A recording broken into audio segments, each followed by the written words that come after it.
Hey everyone, welcome to this live stream. Thank you so much for joining. I can see all of you here. Hey Terry, hey Durwood, hey Miss Ebony, Humdrum Curiosities, Dana. It's always so nice to see such friendly and familiar faces. Um, as like you're probably used to by now, I wanted to be creative. I figured why not do it together.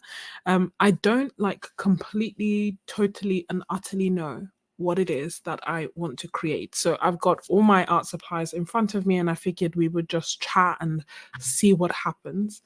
Let me just be sure to make sure. Yeah, good. I'm glad I can see everything. Oh, thank you, Terry.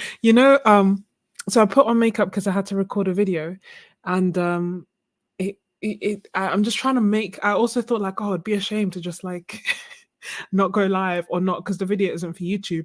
So I was like, oh, to just do all this, look like this, and then do nothing about it.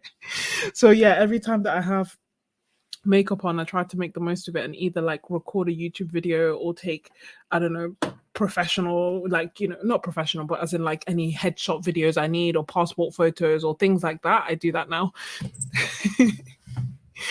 Hey, Mrs. Z, and Nicole and Samantha. Oh, this is lovely. Yeah, so as Durwood said, it's kind of gonna be like a sip and paint, like a Saturday sip and paint. I was gonna call it a sketchbook stream. So kind of like, I don't know, I'm really feeling alliteration at the moment and trying to figure out how to say things in nice cool names.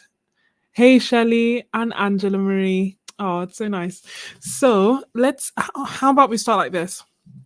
I've got a few references as a starting off point just to kind of help me feel a little bit more creative.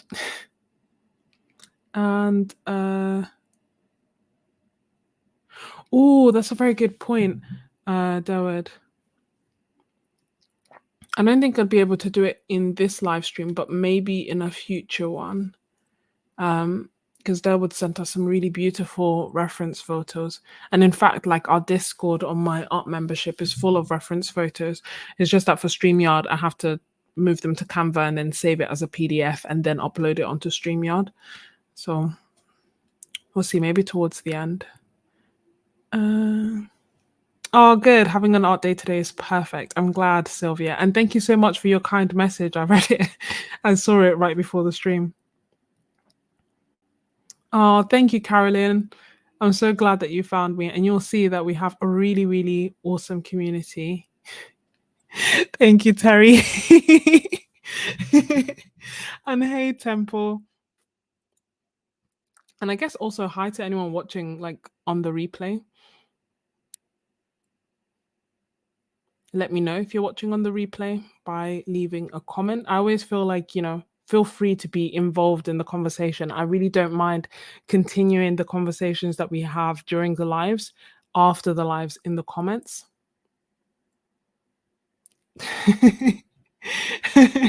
I love that, Sylvia. More times than not, I just cannot be bothered to do makeup. So most days I actually don't wear anything. But on the few days that I do, I'm like, damn. Oh my gosh, like I look so different. Oh, you're gonna host karaoke. That sounds really fun. No work today, and that's a very good question. You know what I like singing? Or what I liked singing when I tried karaoke? It was, let me get this. It was Destiny's Child. Like, I don't think you're ready for this, Jelly. I don't think you're ready for this. Cause my body too delicious for you. Yeah.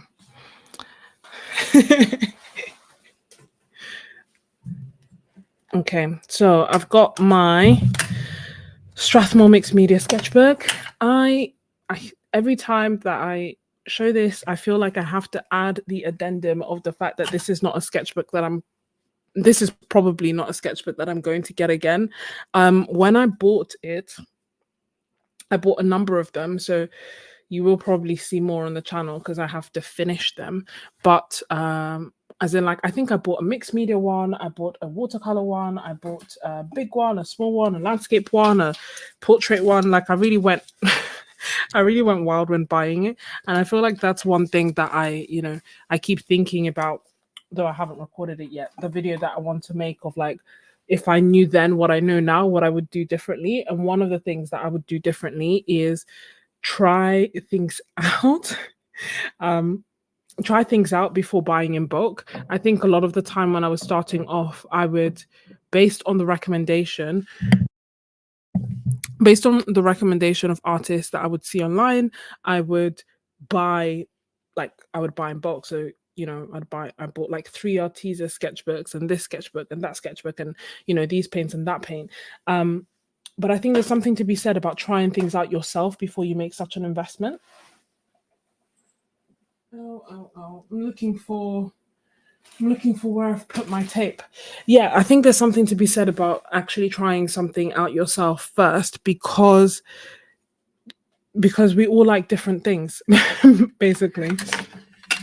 And I kind of feel like, for me, I don't like this sketchbook for watercolor. However, because it was so highly recommended, I bought so many, and now I'm in a position where I have loads. Well, that's interesting. Okay. Yeah, now I'm in a position where I have like loads of these sketchbooks, or more than I would have bought had I just tried one first and then seen, is this actually the right sketchbook for me, before buying four at a time. But more times than not, it's like, oh, there's a sale, I'm just gonna buy it. And then let's see. So that would be a tip for me. Thanks, Nicole. Oh, you have praise and worship in your head, but you do love Proud Mary by Tina Turner. The song that I've had in my head that's praise and worship, there's two that have been going on. The reason I haven't started painting yet is I'm looking for where I have put my tape. But I may just give up on the quest, because I don't want to open up a new one when I know that I have one somewhere here on my desk. This always happens when I try to tidy up. Let me know if you're the same. And instead of, like, I end up putting things in places that don't necessarily make sense to me, so then it takes me ages to find them. Sorry. I was saying, the two songs that I have stuck in my head at the moment, the first one is, I think it's kind of like trending on Instagram, and it's like, I've had my shares of ups and downs, times when there was no one around. God came and spoke these words to me. Praise will confuse the enemy. So that's the first one. And then the next one is just a particular line in a song that says, the song is called Joy in Chaos. And so the one that I was just singing is called Praise Him in Advance. And the other one that's stuck in my head is called Joy in Chaos. And there's a line that says, I've got peace that makes no sense. And I love that line. I love that idea. And I love that feeling. Like, when life is totally and utterly chaos, just having peace and knowing that it doesn't make sense, that you feel peaceful. So that's the songs that I've got in my head. Oh, I honestly, I needed a nap today. That's why I didn't record any YouTube videos or do any editing or anything like that. Like, I had this whole productive day planned, and I was just so tired. Hence why I'm like wide awake now. I was just so tired. I just had to take a nap. Yeah, oh good. I'm glad. When Hi, a watercolorist. I know, it's that nap, you see. Yeah, I love that song too. And I've been seeing it so much on my Instagram. Thanks, Ivan. Yeah, oh my gosh. So there was a point where, so for those of you who don't know, I'm so annoyed about this tape. New Year's resolution was to go to bed by midnight, and I got really I think I managed to stick with it for a month. Oh, here it is. It fell. So I managed to stick with it for like a month, and then after that I have regressed. More recently I have regressed again, and of course if I take a nap it's all over. If I do a night shift it's all over. That being said, every day is a new day. So I didn't go to bed on time today. Doesn't mean I can't try again tomorrow. That's pretty much been my attitude to it. I'll just take it a day at a time. God came and spoke these words to me. Praise will confuse the enemy. And yeah, the other one kind of goes like, I still got joy in chaos. I've got peace that makes no sense. I don't know the rest of it is actually rap. So it's like it's by Holy Drill, which is funny because I don't know if it's a play on words or whatever, but drill music is like I don't know if it's specifically to the UK, but I feel like maybe it's not just the UK, but drill music is like rap music. So it is like it has got rap, but it's all Christian rap. It's just funny, like his name choice is funny because you'd never really put drill music. I'd never really think of drill music as a as a form of gospel music, but you know what? He did it.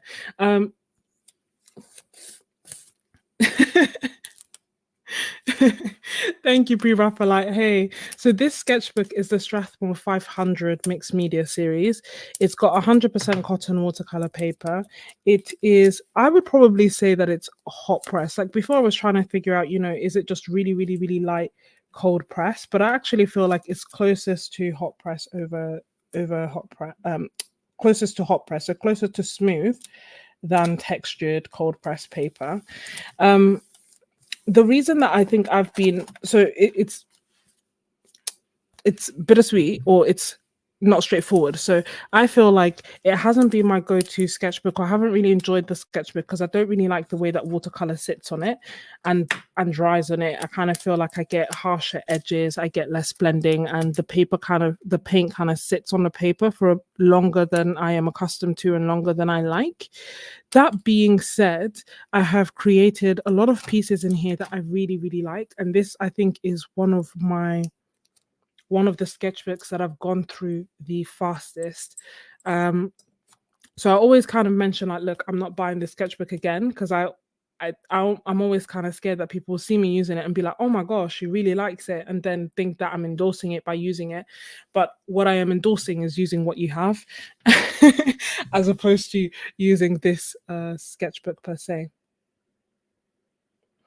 Yeah, no, my caffeine has not dropped down at all. So yeah, it's this. Hey, Blue Vertebrae de Pont. If I say anything, let me know. Sorry, if I miss any questions, please let me know. If there's a specific question that I haven't seen, just ask again because I haven't seen it. I don't tend to ignore people on live streams. So if I haven't answered you, it's just that I haven't seen it. And sometimes it's helpful if you put the word question in capitals beforehand so that in the comments I can still see it. Or if there's something specifically for my attention, if you put like, I don't know, sketches in caps, then I will see it. And if you are ready to paint and enjoy it, then please consider hitting the like button and subscribing to see more.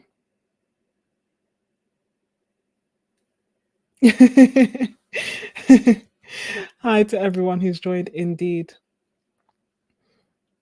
So I have this reference on the side, and recently what I have been doing is creating these super loose abstract landscapes. So that's probably what I'm going to start off with, because I don't think I've actually done this. Hold on. I don't think I've actually done these live or like on video at all, actually. I think I've just been keeping them to myself, which is fine. So most of these actually are all from Ko-fi sessions. So I've been creating a whole load of paintings. Sorry, I realize it's 15 minutes and I haven't even put brush to paper yet. But you know, the aim of this was to be chill. So I hope you've got your art supplies out. Let me know if you are also painting or creating, or if you're just hanging out with us, which is equally fine. See you later, Mrs. Z. So what I usually tend to do, and I say usually quite loosely because it's only been something that I've been doing more recently, and the whole point of doing it, or the reason that I started it, is because I wasn't enjoying this sketchbook. And ooh, hold on.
Okay. Hopefully you can hear me without some crazy feedback.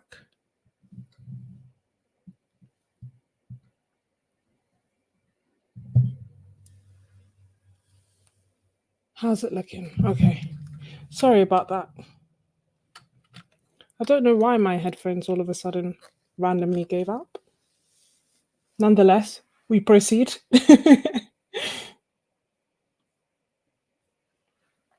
So, don't leave these on. Hopefully they'll be fine. Painting along the Carifat book now. Oh, good. With Holbein and Schminke gouache and the 0.3 micron pen. And the sound is good. Okay, excellent. I can't remember what I was. Oh, yeah, I was explaining how I started doing this. So the reason that I started doing this is that I wasn't really enjoying the sketchbook. Didn't hate it. So it's not like I was like, oh, you know what, I'm just not going to use it because actually it's detrimental to my art practice. And, you know, like no shade, but like the Arteza sketchbooks, for example, I didn't enjoy them and I didn't want to continue with them. So I either gave them all, I think I gave them away, like I donated them. Or yeah, if someone liked it, then I gave it to them basically.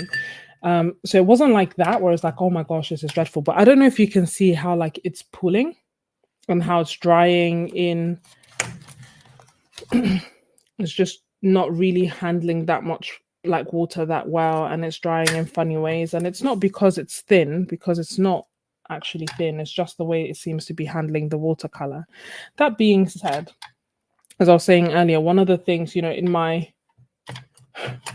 what I know now that I wish I knew then, it would be that this doesn't mean that this isn't a good sketchbook. It just means that it's not right for the way that I like to paint or I like to create art. And that was kind of why I then started adjusting how I was creating and the things that I was using it for. And I'd also got the tempera sticks, these sticks here, and I didn't like them initially either. I wasn't like that impressed by them when I initially got them. I was like, okay, they're a little bit overhyped and that's fine. But then when I started using the two supplies that I didn't quite enjoy in like a really loose, free and playful way, because I was like, well, I don't want to waste them. I am going to use them. They're relatively, or the tempera sticks are relatively affordable, and the Strathmore sketchbook I've had for so long that, you know, I am worried about using it, and I wanted to just use it to make sure that the paper doesn't go bad and I haven't wasted it. And that's kind of why it became super playful, and I started creating a lot more than I normally do. I was a lot looser than I normally am, and that is kind of how the abstract landscapes were born as a result of just wanting to actually use my supplies and not be wasteful. Oh, question. Which colors are you using? So the sky, so I'm using Roman Schmall watercolor paints at the moment. The sky is sky blue, which is like a phthalo blue and white. The tree is Hooker's green. I can't remember what pigments are in it, but it's again Roman Schmall Hooker's green. And then I'm also using Roman Schmall's golden ochre for this yellowy color. And normally I would use Quin Gold. That is honestly like my favorite. It's nice and transparent. It's like super bright, and it's just got a really nice luminosity to it. However, look at my palette. You can't see it on the side. This is my palette. So my Quin Gold is like it's gone. Like it's almost like I scrape it as a pseudo effect, but it doesn't actually pick up much paint because it's finished. And I'm just trying to actually use up. I'm also using that as an opportunity to use the colors that perhaps I don't use as much, that I enjoy, but I don't tend to use as much. So that is what led me to start using a bit more of the golden ochre, and just understand like, okay, what is it that I like about it, and what is it that perhaps means that I haven't been using it as much. And again, just trying to understand my art practice a little bit better. And I think the reason that I don't use it as much is because it is opaque. And I like using my Quin Gold for like glazing quite a lot of the time, and I didn't really fully appreciate that until I didn't have it. So this is what my palette is looking like at the moment. I agree, a very well-loved palette. I'm just going to rest this on here.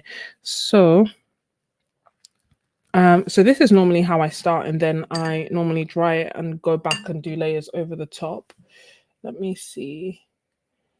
Let me know if I miss anything. Those bands have received a lot of love. Yeah, it's so funny because I know some of you are like OGs, as in you've been on my channel and watching me paint for years.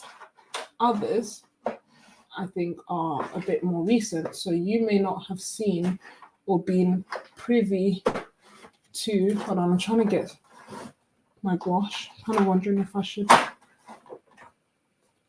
also try to paint with gouache. I kind of wonder. Then again, I I'm wondering what other supplies I can try to use that's easily available. So some of you will have been here long enough to remember the phase that I was in, that I kind of go in quite a lot of the times where I almost feel like, oh, I can't use that supply because it's too expensive, or because I'm not good enough at using it yet, or because it's going to be wasteful, or So actually, at the beginning of my art journey and a lot of my YouTube journey, I I had accumulated quite a lot of supplies that I just hadn't used, because of that feeling that I am wasting it. I'm just adding some more paint. My hooker's green is almost finished. Again, this one was a color that I did replace because I was like, I just use it way too much to not enjoy it. But again, it's almost finished. So it's just been really nice to be in this new phase of actually just using my supplies. Wild concept that it's a lot more fun to use supplies than just stare at them. Marginally, but nonetheless so. I'm thinking about maybe doing a gouache painting next to it. Oh, this feels like it's going hard.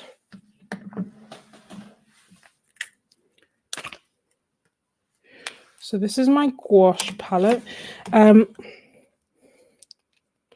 So while I still have that feeling, I am just really rolling with it and just trying to create as much as possible. Use your supplies, never. No, I have not used my Senelier set as of yet. That is still on the list. You remember it was one of my, oh my gosh, here we go. It was one of my 2023 goals to, you see how this is making my life harder. It was one of my 2023 goals to do that, but I just didn't. And I think in part is because I'm precious with it, and the other part is, I don't know, like I always get distracted with using something else. So this is, when I do use it, trust me, I will let you know. I'm thinking of rays will confuse the enemy. So Prussian blue. I'm thinking I want to use some gouache. There are some colors that I've never used. Cypress green, I haven't used. Indigo, haven't really used. Got that yellow.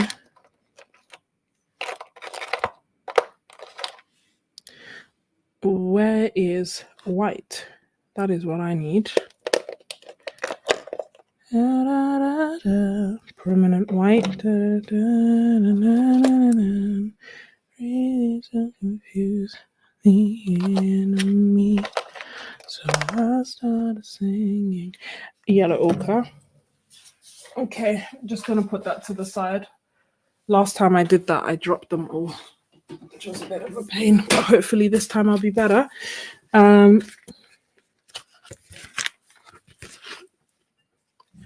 Do you see this?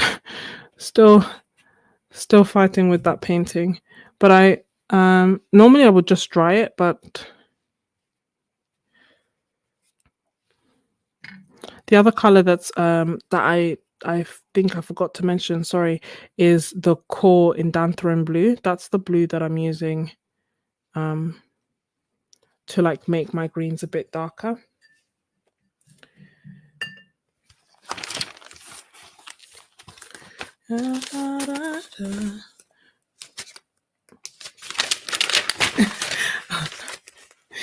Thank you. Okay, so let's try to put this in a way that makes sense.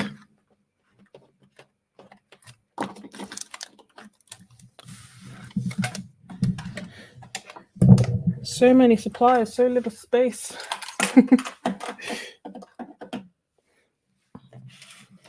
Yeah, I know. So I don't know. I hope that if you have also gone through that kind of phase or that feeling that you can't use a certain art supply. I hope that you um, work through it the same way that I did, or even quicker and better than I did. I think one of the things that helped me was one, fear, knowing that the paper, if you don't use it after a while, can actually almost like expire, the sizing on the paper. And I've kind of mentioned that, as much as it's good to be encouraged and to know that, you're not wasting your supplies, and you will improve by using them, and you should completely feel empowered to use the nice supplies. The thing that really pushed me to actually do that was the fact and the fear that, oh no, the binder has separated. So if the binder separates like it has here from gouache, what you should do is take it back in and then get a toothpick and mix the tube.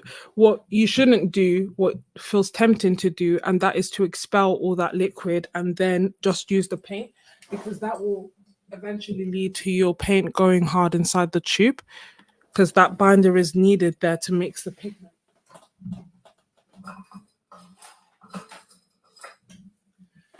And I guess this kind of illustrates my point that if you don't use your supplies,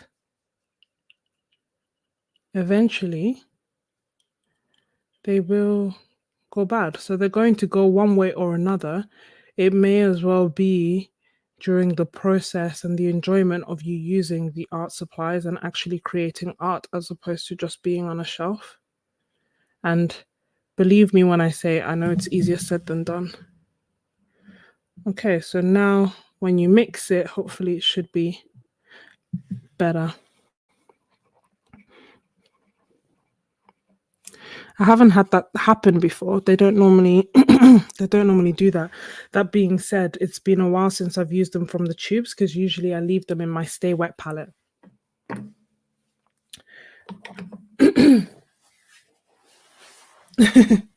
Yeah, no, that's the thing. I definitely purchase them faster than I use them. And that's equally, I think that's fine. I have to think that's fine. That's what I love to do. I just don't want you to think that you shouldn't use them at all. So this is the yellow ochre mixed with a little bit of the lemon yellow, and it's just gouache. Don't know why, I haven't used gouache in a while, so I figured that as this side dries, we can add some gouache.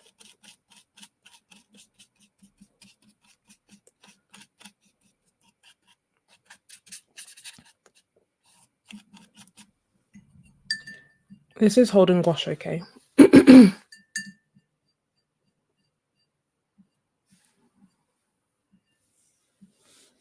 Oh, thank you for sharing that, Nessa. I'm so sorry to hear about your mom.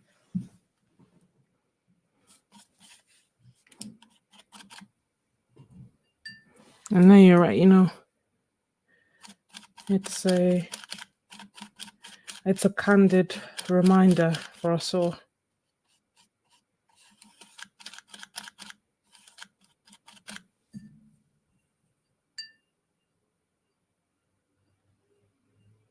Oh, the fear that you're working through is that there won't be any there. Oh yeah, that is equal. That is also something that I worry about, like humdrum, and that's like that. There'll be a supply that I really, really love, and then I'll use it up, and then I won't be able to find it anywhere. But the thing is that, even this one, the thing is that most times, is this one okay? This one was a relatively new one, so this shouldn't be doing this. Don't know why. I don't know why Winsor and Newton is embarrassing me on this live stream. It doesn't normally do this.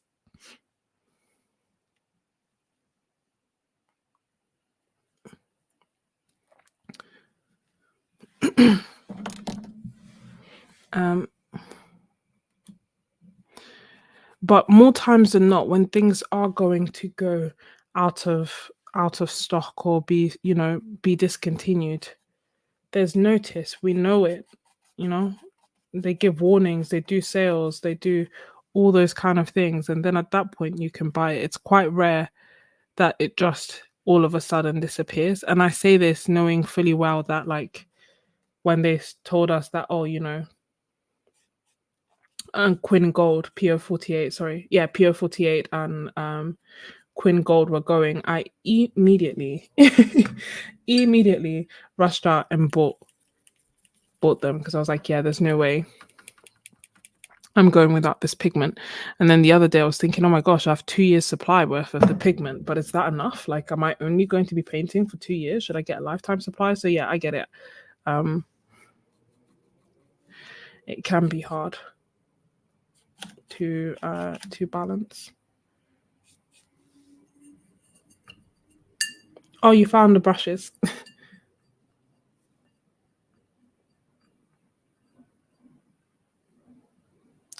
Or do I think that there is a color out there that I can't recreate with my current stash? Um, who knows?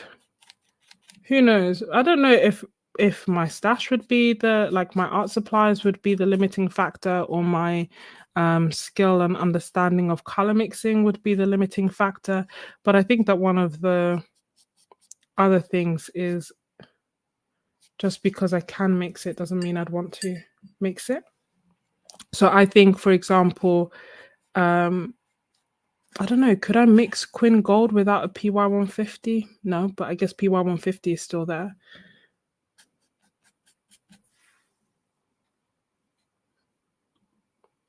Yeah, no, I don't. I do the same. So I don't use my watercolor brushes for my gouache, but I would use my gouache brushes for my watercolor. Does that make sense? Just because I've, a lot of the time, or more times than not, my gouache brushes are like cheap, cheerful brushes that I can use for almost anything, whereas my watercolor brushes tend to be softer, more expensive, more delicate, and I don't want to mess them up. So don't worry, it's not just a you thing, it's a me thing too.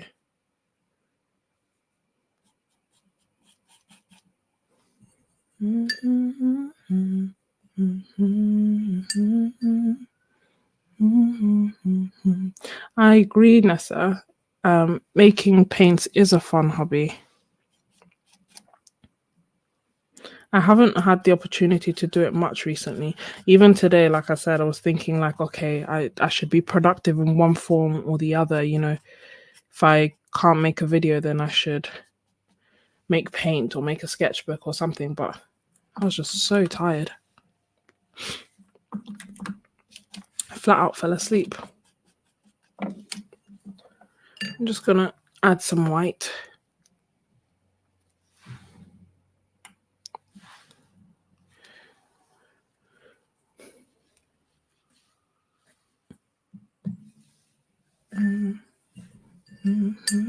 Pre-Raphaelite, do you like creating art with quite a limited palette and doing your own mixing?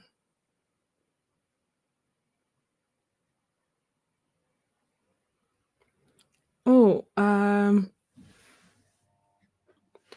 that's a good question. So I don't know. I go through I go through very different phases where sometimes gouache is my favorite medium and sometimes watercolor is my favorite medium. For me, what I love about gouache is the fact that it is opaque, that you can work it in layers. Um, I even, like, I know that it, reactivates, and that there's a bit of a learning curve, but even that I kind of enjoy, the fact that if I really want to, I can, like, blend it with layers underneath. I like the consistency of it. Um, and I just feel like you get a completely different look with gouache in comparison to with watercolor. Not necessarily better or worse, just different. And that is why I bounce between the two quite a lot. oddly enough, although now that I think about it, I think it has been months since I have painted with gouache.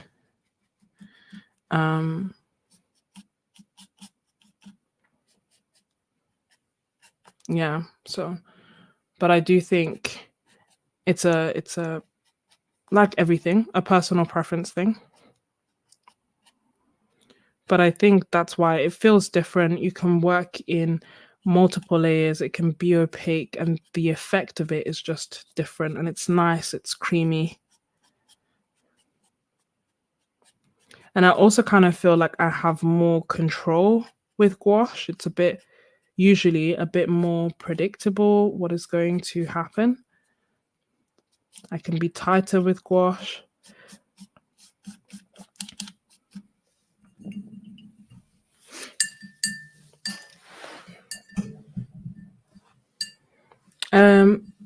Nessa, it depends on where you are in the world in terms of which brand I would recommend. So I love Winsor and Newton gouache. In the UK, it used to be like £4 per tube. Now it's £5 per tube. And I think that's fine. It's a good price for it. I think in other countries they sell it at a ludicrous price. Like if it was £10 per tube, I wouldn't buy it, basically. So I think if you're in the UK, Winsor and Newton. If you're not in the UK, then other brands that are good include So I haven't tried Holbein at length. In honesty, I've only done like swatches and stuff. But so I'm basing this off the impression of videos made by other artists, like Sarah Burns. She's a really good artist on YouTube, and Hamrib as well, and just the general vibe that I got from other people that led me to also buy Holbein. So Holbein, Schminke, and Schminke has two. But Holbein or Schminke or Daniel Smith. I don't know. I don't know if people want to share their opinion on Daniel Smith. Good, bad, indifferent. There's also like M. Graham and other things. But for me, I think the top three would be Holbein, Schminke, and Winsor and Newton. I think from what I've seen and videos and reviews, they are opaque. They have like actual gouache like properties. They reactivate as they should. They have a good color range. I think some of the other watercolors that I've seen from the videos, they seem a lot more transparent and they seem more transparent and not as opaque. And the thing is, like with gouache, you can get thick thick opaque gouache, and you can water it down and you can make it to like the consistency of some of the others that I've seen on videos, but you can't do it the other way around. So you can't really get like super thin translucent gouache and all of a sudden make it nice and luscious, and have that same kind of color without adding white, etc., etc. So that's why I don't, that's why I'm not necessarily the biggest fan of the others. I think from the videos that I saw, M. Graham was a bit more on the transparent, translucent side, and also I think Daniel Smith is. Although Daniel Smith has like a wide range of colors, I don't know. I need to compare the two before I'd be able to recommend that one. Whereas Holbein and Schminke, I feel like I've seen enough and there's enough online that I would be quite comfortable saying that they're probably really good, reliable gouache brands. But it's good. There's loads of suggestions. So Daniel Smith in the US. Oh, also some people have mentioned Da Vinci in the US, but I think that might be on the transparent side. I haven't tried them. In Canada.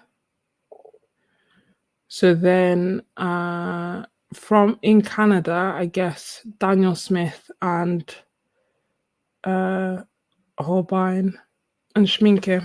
Those options are probably, well, I would still say top three are Winsor & Newton, Schminke, and Holbein. and you can get them from Jackson's now, I believe, but you can also get them from Art Miranda or Overjoyed.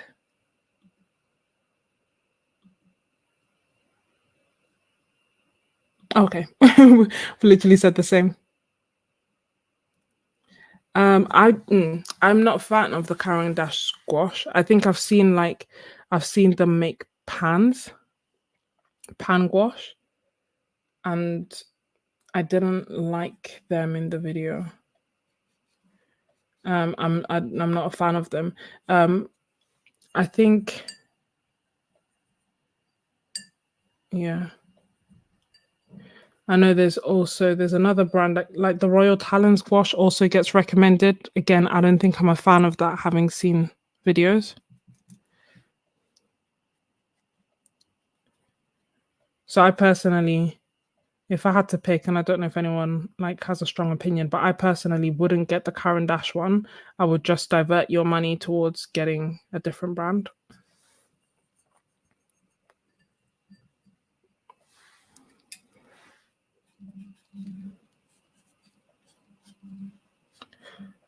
Let me start doing some of the blues. La, la, la, la, la, la, la. It's interesting because I'm still trying to be loose with the gouache, which is not usually how I use it.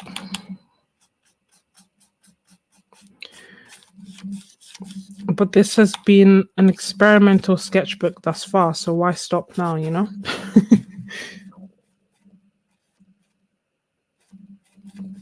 Oh, so the Turner acrylic gouache had a certain smell. Did I notice a smell? I don't feel like I noticed a smell, but again, it's good to know just in case you are sensitive. It's so nice that we could spend like hours talking about art supplies.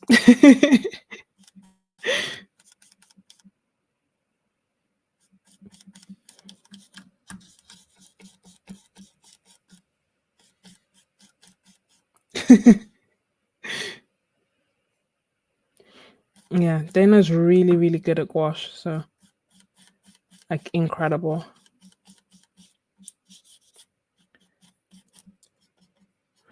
So it's good to know what you would use.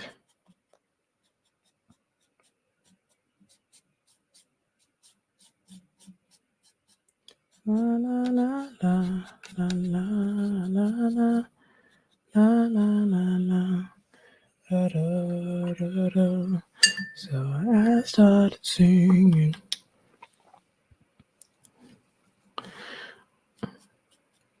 It's the fact the songs like people were laughing because they knew my problems. I'm like, oh my gosh.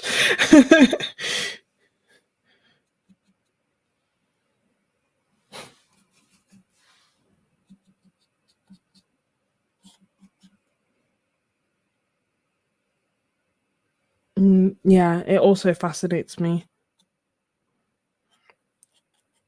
We've picked a pretty good hobby, if I do say so myself.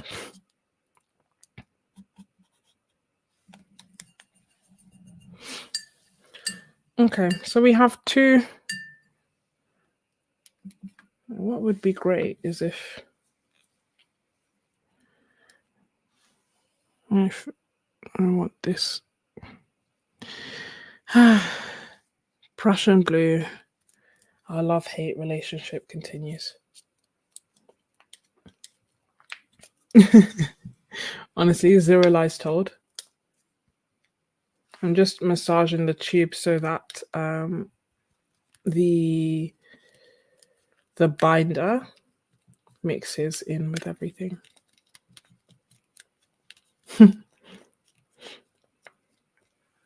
Oh, it's definitely an enabling hobby.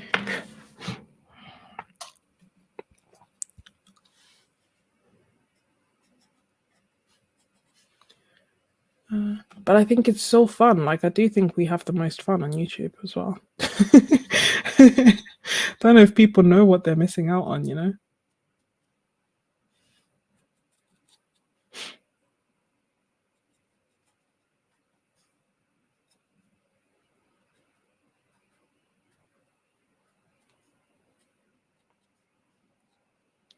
Okay,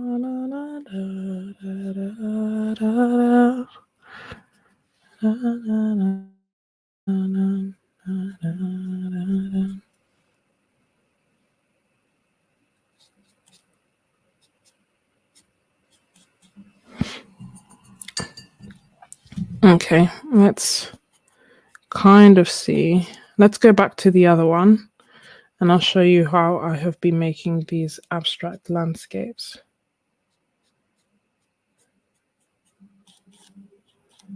As soon as I can stop myself from continuing this painting. Gentle reminder to hit the like button if you haven't already done so. Pretty please. It does help with the live streams getting discovered, because at the moment YouTube thinks no one wants live streams. Evidently that's not true. Even more important, if you're watching on the replay, to leave a comment, because then YouTube is like, wow, they really liked it.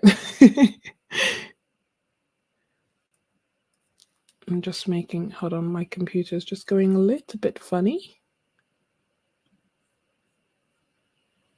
La, la, la, la, la, la, la, la. La, la, la, la. La, la, la, la. So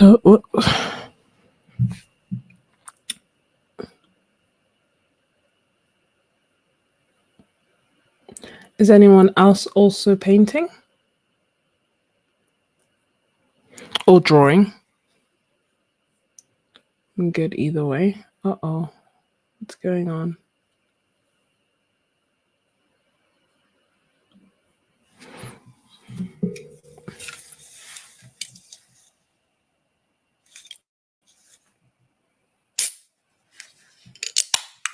Sorry.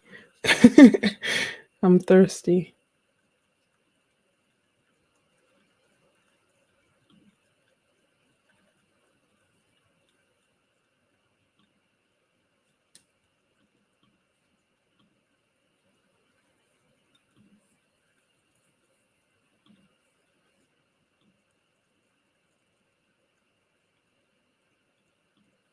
What did I miss?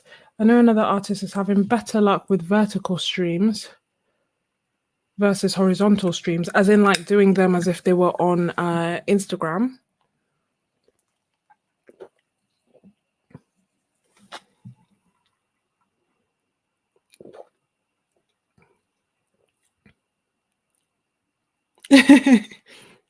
Wait, I'm missing it. Where are we? Friday. Happy Friday. Hi, Anna. Happy. It's now Sunday over here. Oh, I missed so many of the comments. Yes, I agree that art YouTube is super fun. Oh, thank you for sharing Coloring View and for the thumbs up. It's interesting because I shared a stat on my Instagram, basically showing my YouTube studio, because it tells me like at the end of the month, no, at the end of the week, no, at the end of the month, it tells me like what my stats were and how many people commented, how many people shared, how many people liked. And I was looking at it and there were 70 shares. And I felt like making this a community post, because I genuinely don't know if I'm the one who shared my video 70 times or if other people are sharing my videos. Like, I don't know if it's counting all the times that I'm like, oh, hey, there's this video, there's that video. Do you know what I mean? Or if it's like people are sharing the videos. And if people are sharing the videos, I think that's just so awesome. But part of me is kind of scared it might just be me sharing things 70 times. It's funny, I asked my sister, she's like, we genuinely have no idea. Is it me? Am I just sharing? So no, thank you.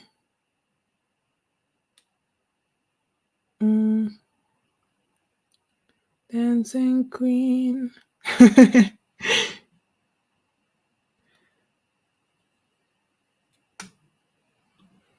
Oh, good. You love live streams. Good. I also really enjoy live streams. I think they're just like nice and relaxed, and they're nice to have on in the background. They're nice to have on while painting. They're nice to have on if you're just relaxing and you want to chat with other people.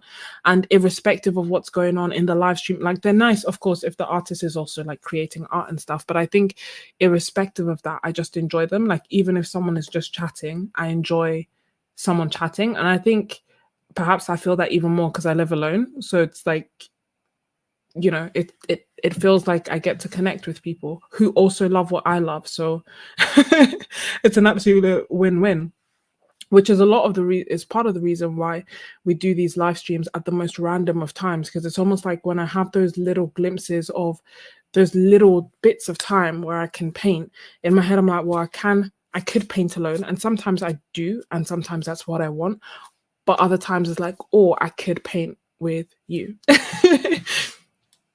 Hence why there's no warning. It's very much when I feel I have time or energy to paint.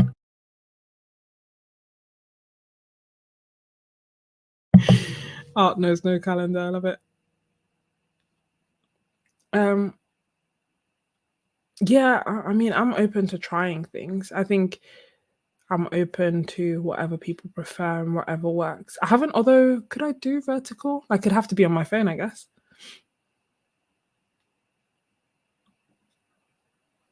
uh,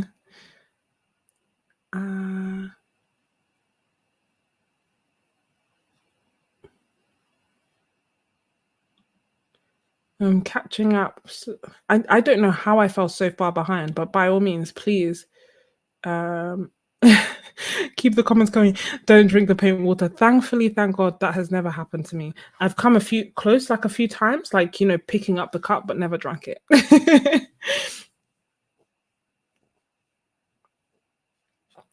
That's a good question. I have them here very vaguely, but I don't mind adding them in. I think I like using the references as like a starting inspiration as opposed to trying to recreate them. But there was a time that I recreated this more accurately, again using gouache, and that was for the gouache course.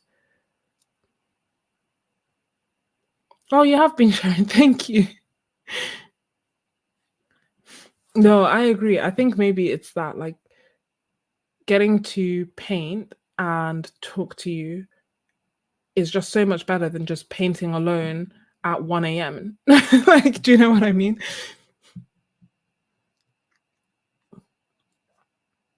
Oh, good. I'm glad. I was thinking about trying to make them regular, but then I don't know. I also feel like sometimes I find schedules are a little bit stifling for me. But then I appreciate that if it's scheduled, we all kind of know, like, oh, let's take that time to create. So we'll see. I'm thinking about it. Yeah, that has happened to me in tea. Yeah. No, no, that's fine. It's good pre-reference. It's good having all these questions because it wasn't even like intentional. When I look at the reference, I'm like, oh, it's really nice. I almost feel like now I can't put them in, like I can't put them in the same way. So initially I had started it. So there's like that there and that there as well. But um it's interesting, somehow in both I kind of let go of them. This is the point where I now get like the tempera sticks and I just start putting in random random details. Obviously I don't see hot pink anywhere, but I kind of like the accents of the color. And then I can come in with white as well and try and use the white to blend in with the pink to just make it a slightly different shade and dampen it down. And then I also usually really like adding the yellow in. And sometimes what I'll also do is use the bottom of this to make marks.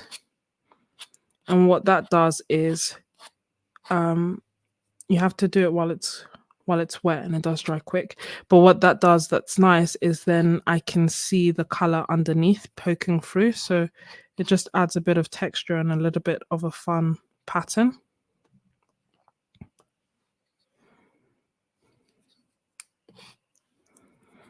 Usually it's in the rough direction of whatever it is that I'm painting. So for example, there's a road here, so I'm following the road with those marks, but not always. Then I'll come in with a bit of green. The green is usually quite bright, so I don't add, I say that as if I haven't added like the equivalent of opera pink to it. But I don't add massive amounts. And again, I like doing the scraping.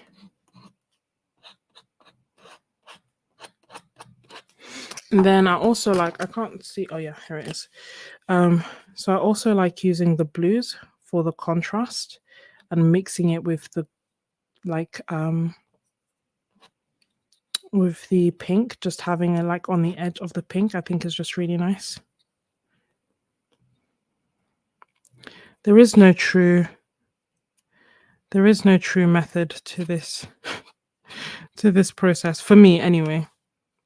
But I think that's kind of the point, because initially I was just using them for using sake, not to create masterpieces or anything like that. I was just messing around with them. They're a children's like a children's supply, and I was kind of using them as such.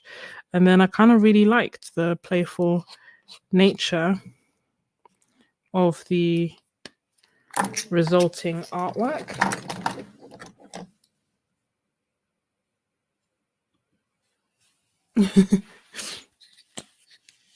And oops, so this is like an even darker color and just adding even more contrast.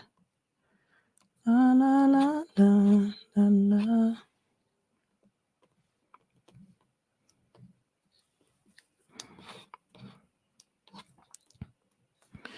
And I'm just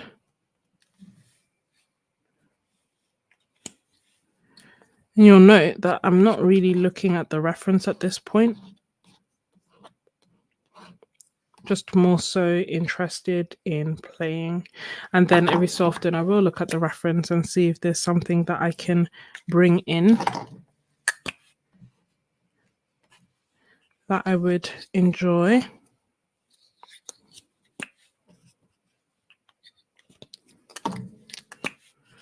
Like something that drew me to the reference that perhaps I haven't yet added. One of the things that I haven't done, but that doing things this way has had me thinking is I want to work on leaving white space. I know I'm probably not going to end up doing it in by the time that I'm done, but I don't know, when I look back on some of them, I'm like, oh, I like it when there's more. Like I tend to like the ones that have more negative space. And again, that's just something that came about by doing these rough, playful pieces.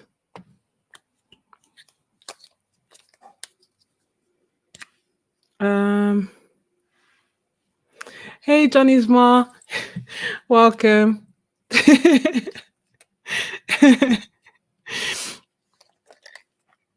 Aw, thank you. No, so it's so funny. So these paint sticks, they're called like Tempera paint sticks by Shuttle Art, and they were a children's art supply.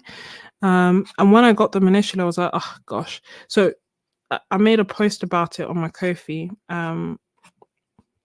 So if you remember, by all means, feel free to go and read like the initial impressions. But you can roll them like glue sticks, like you can wind them up like glue sticks. They are soft and they feel like drawing, they feel like drawing with lipstick. That's like the sensation and the texture that they kind of have. They are thick, so sometimes I'll try to get like thinner lines by going on the side, but ultimately you can't get crazy amount of detail with them. They are opaque, they dry quick, they dry matte. I personally I've seen videos. Oh no, got gouache on there, so might as well put that on the painting rather than letting it go to waste. I've seen in videos, I've seen people use pencil over them. I haven't managed to successfully use any pencil over them in a nice way that I would be like, oh yeah, they're matte and they're great for using pencil. Does that make sense? So like, yeah, I can show you in a second. I think I did a page in this sketchbook where in theory, yeah, I used pencil over it, but it wasn't like, oh my gosh, I've got a great amount of pencil over it. So that's what they are. And they're linked in the description actually, because I knew that I would be using them. They are children's art supplies. They don't have, they don't have light fastness. They don't have names of individual colors. They don't have pigment information. They don't have any of that. They are truly purely for fun. But a lot of fun they can be. I can show you in a second to demonstrate, how much pencil I can get over it, which isn't a massive amount, in honesty.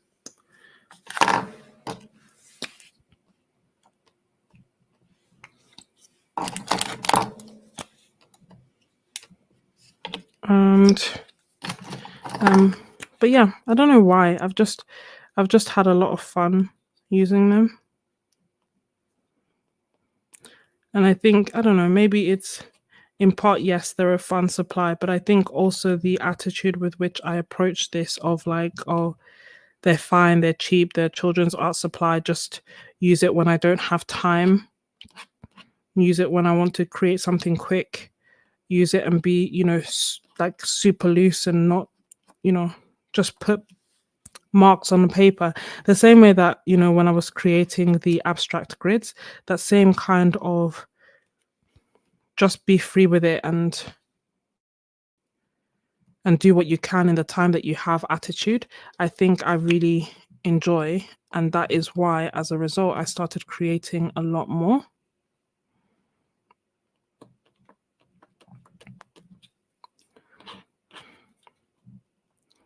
Because this is by no means the kind of art that I, would normally make. It's not the kind of art that's usually on my channel or anything like that. But I don't know, creating abstracts, or I don't know if, we call it intuitive art, whatever the word for it is, has just been a lot of fun. And I think that there are different seasons and phases in creating art, and sometimes it will be for like, dedicating time to create, dedicating time to focus on the technicalities of it, on the color mixing, on composition and all those things. And then other time it will literally just be to use the supplies that you have in such a way that you are then like curious or inspired, or you learn something new, or you just de-stress, or and I think that's very much the phase that I am in at the moment, which is why my art has changed so drastically.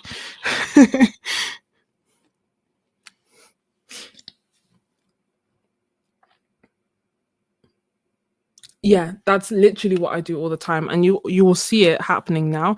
And there's something, I don't know, I can't explain it, because sometimes I'm like, okay, I have this white, right? And this white is very opaque. So I can go back and add, white space, but it's not the same as actually just having left the original white space. I can't explain it, but that's what I want to like get better at, just naturally having being more mindful and more aware of my negative space and not just using it all up. Because I feel like the pieces of art when I've done this that I've liked more are the pieces where I've left, where I guess less is more. But then as I'm doing it, it's like I don't know if you can see, it's like I don't want to stop.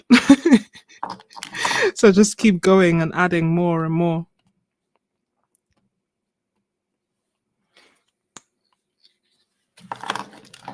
And, more.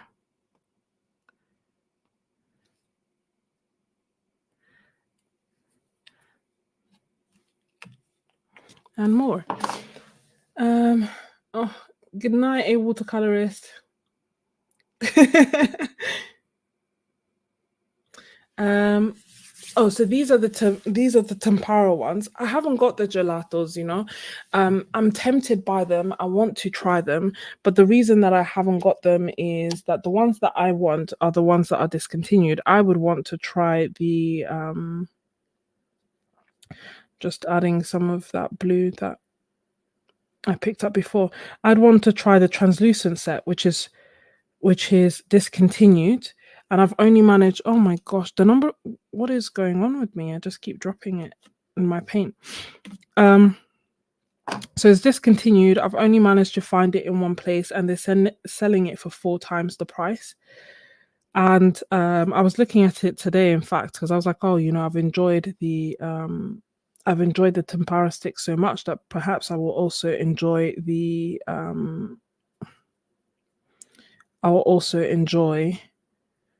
the gelatos.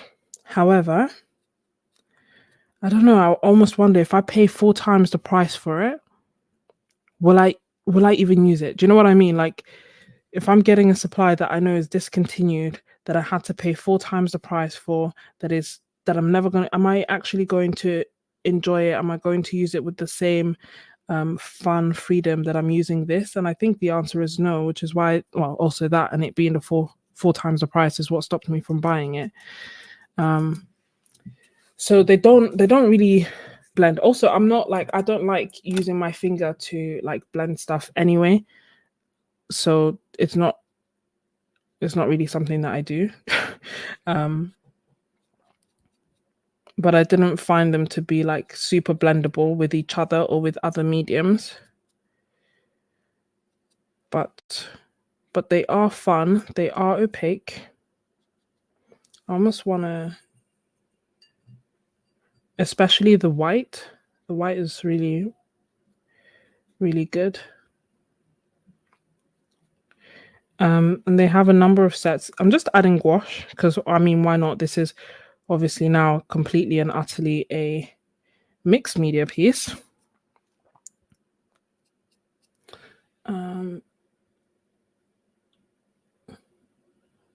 Yeah, exactly. So they look the same and feel the same. I think the gelatos are water soluble, whereas these ones are not. Like, if you add water straight after putting them down, then then they will move. But once they dry, they're pretty much fixed in place, which I like.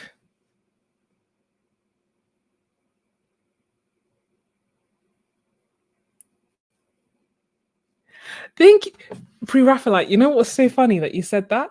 Because we're doing master studies in on my Ko-fi art membership at the moment, and through doing that, I realized that I like Impressionism, and two, I like Cézanne. I didn't realize that, but I was just, when I was looking for references, I was going through different art galleries and art museums and saving different references, and I saved quite a few of Cézanne's work, and I was like, huh, I didn't know that at the time. And then one of my friends looked at my art and was like, oh, you know, there's something about it that reminds me of Cézanne. And now you're the third person to have said that to me. And I don't know, I haven't got the Cézanne book as of yet. But I almost wonder if a big part of the change is the art challenge that we've been doing. Is that why my art is changed a bit? I don't know. Or has it always been like that, and now I just know of Cézanne? mm.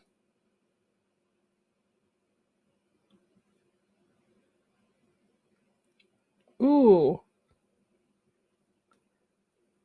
that's good to know. The metallics as well.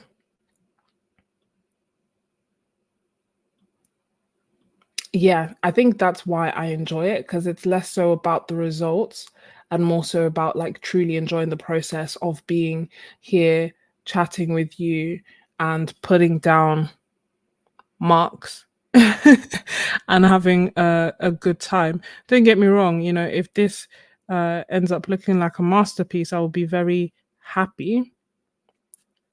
Um, but that would just be a byproduct as opposed to we aim.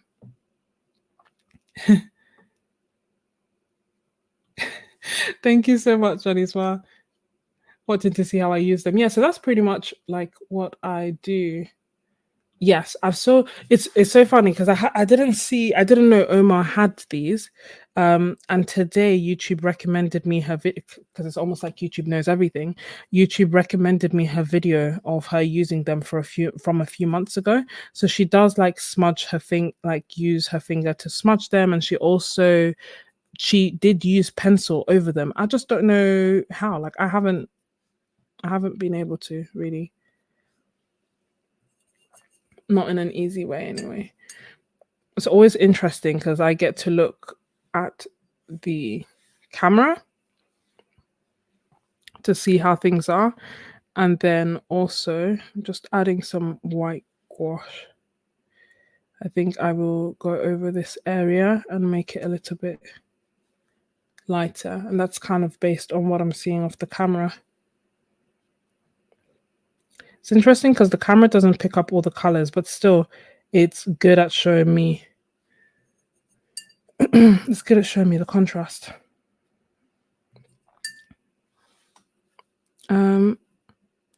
So yeah, I saw Omar doing the smudging thing, but I don't like getting messy. So I don't do the smudging thing. If I can smudge with a brush, I will, basically. So anytime that you see me messy, it's by accident.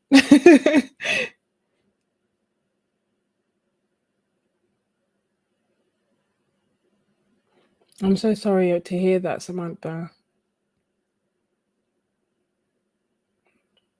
My condolences.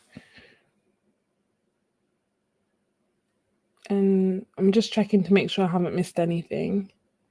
You managed to get it on the Stampers website. Yeah, I've only seen it on eBay and they're selling them for 78. So call it £80. And I don't know, I think other sets are like £22. So I'm assuming that it's 4x the price, as opposed to they were previously £50 and now they're 70. Now they're 80. But let me know if £80 is a steal for them, then let me know. But I kind of feel like they're monopolizing on them being discontinued.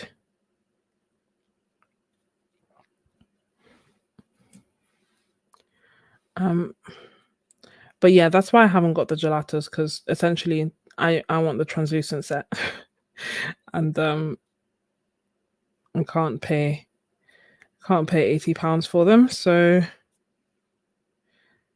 I got the kids set instead. Just using my brush to make some cool marks. And then shall we go back to this one? This one looks quite tame now in comparison, but I haven't tried adding, hold on. I haven't tried adding the tempera sticks to gouache. So again, why not try? Trying to like blend this because I almost want it to be that when I look, I can see that there are two trees. And I feel like I've gone so abstract that I can't see that there are two trees. So I'm just doing some blending with the gouache. And then I'll come back and maybe add some more color. We'll see.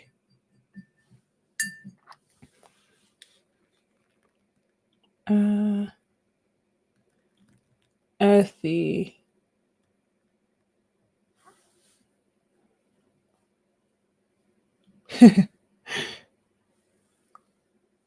Marabou art crayons are very similar and also very fun. Yeah, it's just because the only place that I have seen the translucent set is on eBay. No,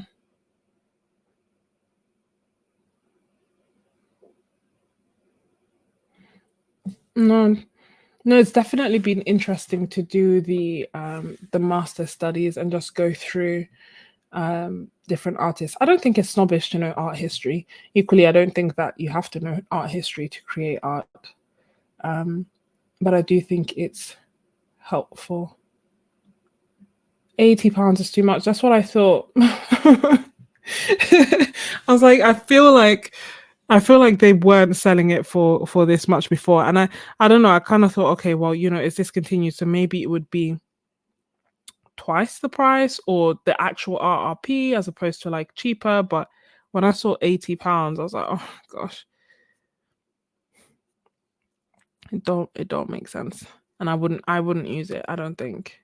Or maybe I would use it and I would love it, and then it would be gone, and that would make me sad. So it's hard to know what to do. Shall we try? I want to try and continue with them. So I want to try and add them to this one as well, because why not? Just layering them on top of the gouache. Let's see if I can have some more self-control this time. I doubt it. Hold on, I can see that I'm not fully on screen. Let me just try and move this stuff to the side a bit. Hopefully you can see that now.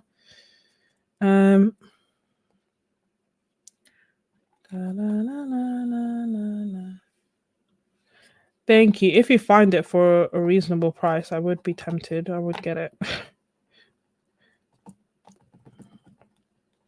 Because they look like fun. So yeah, you can do the smudging thing, and it feels like smudging oil pastel. And then, but like on this, for example, you'll see it's just been a few seconds and it's not really smudging at all. I've got peace that makes no sense, and I could be going under. Da, da, da, da. That's weird. My computer like twitched, or something, as in not physically moved, but the screen was like glitching.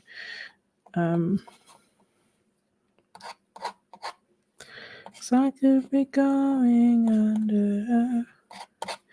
Don't know. It almost feels like with the gouache on, I should put less detail or less of it because there's color everywhere. Does that make sense?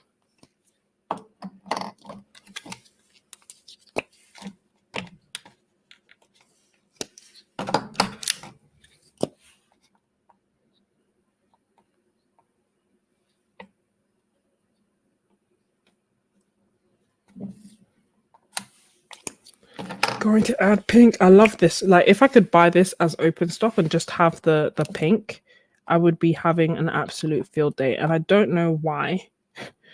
All of a sudden, actually, it's not even all of a sudden, because there was a time where I went through an opera pink phase.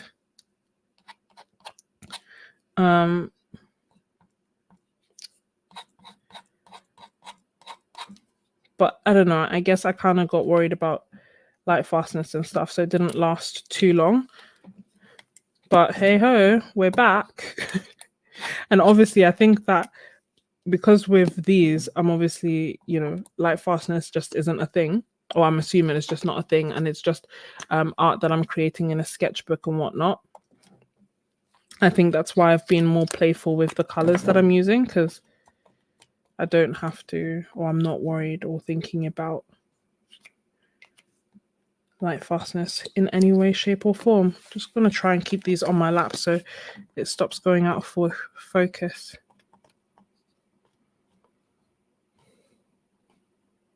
So yeah, can you see that they're kind of like opaque? Some colors are more opaque than others. So the yellow is quite good. The white is probably the most opaque of all of them that I've had thus far.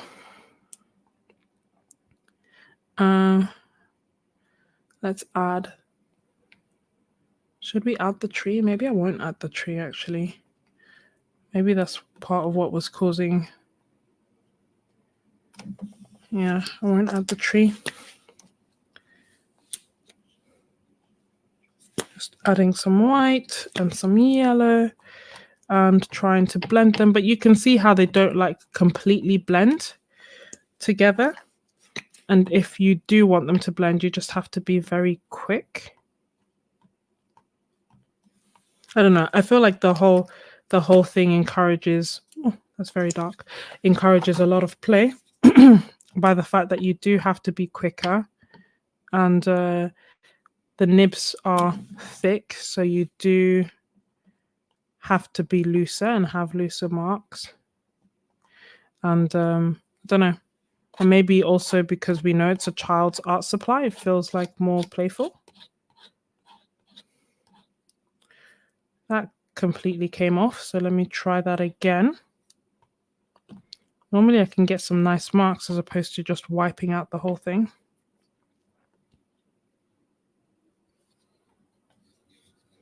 I'm gonna go over that with the pink so that I can make some purple. I think it's taking a little bit longer to dry because it's on gouache, which is good to know. Sorry, if I'm missing any questions, please just repeat them. I will look up in a second. Just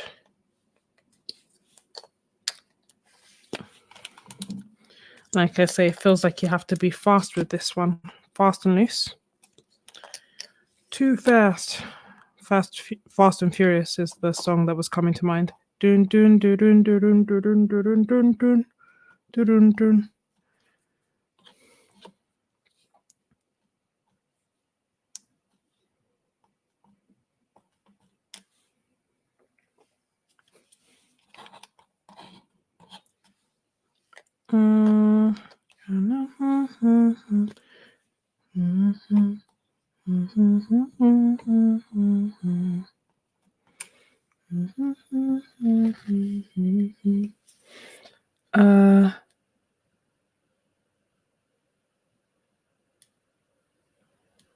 The metallic pastels are also ridiculously priced. What am I missing? I think no, they're not flowers. It's just I'm just adding them as accents.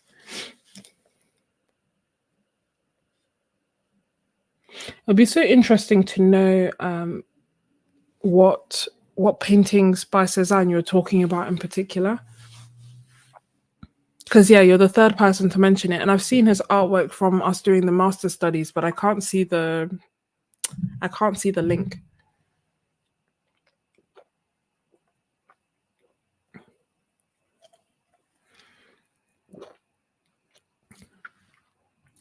I haven't tried that. Oh my gosh, I'm glow in the dark painting.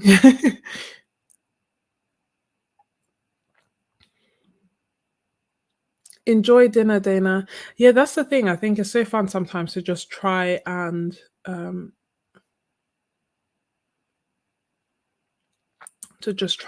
experiment and play with different supplies and different things and just see what happens. Do these dry enough that they don't smudge in the notebook later? Yeah, I haven't had smudging from these.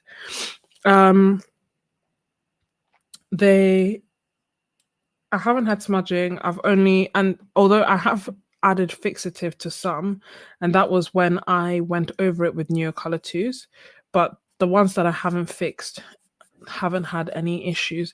The only thing that I think has happened twice, and I don't know why, and I don't know if it's them, is that they dried, but I'll show you in at the end in once this dries.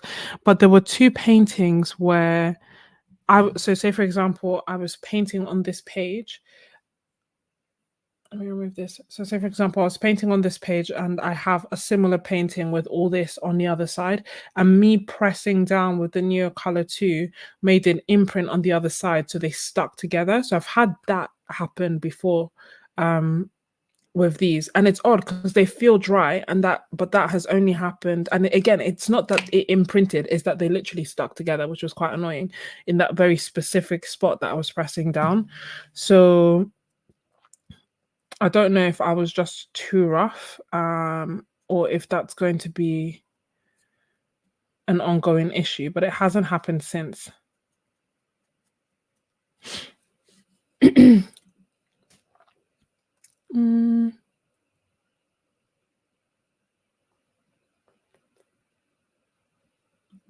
Oh, that's coming. I think one. Oh, that's so that's so cool. I think it's one of the ones that we've done it. I need to look at it again and be like, okay, cool. What is it that people are seeing? Because I think it's so cool. and it's not what I thought. And part of the reason why in the master studies I was looking at um, impressionism as a whole is because people had said, "Oh, there's some impressionistic influences," and I didn't know what that meant. And I was like, I want to know. I want to better understand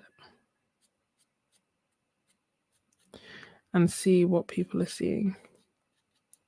And yeah, having done obviously a month is not a lifetime, but having done a month, I'm like, okay, yeah, I do like it. I can see why people are saying that. Oh, it made a glazing effect. Uh,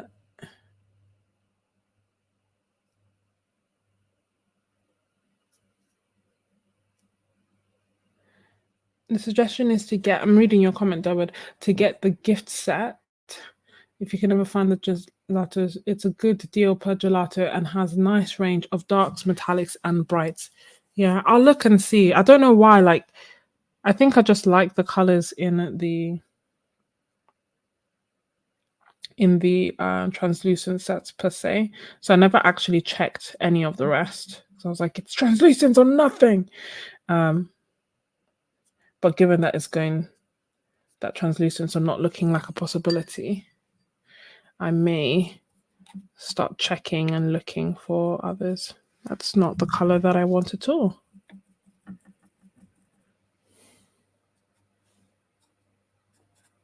Nor is that, but that's okay. At least it's bright.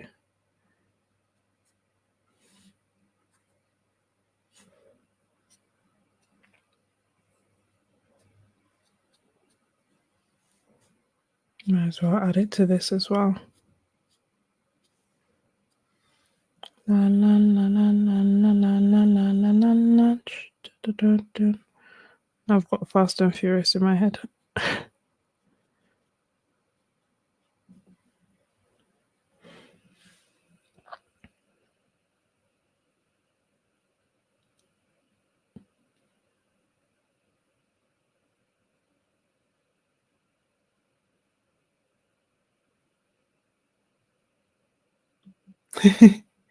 This is going to be a lot of fun to look back. It's going to be a lot of fun to look back on. I love the fact that you guys are like, oh yeah, that specific painting. Like, wow.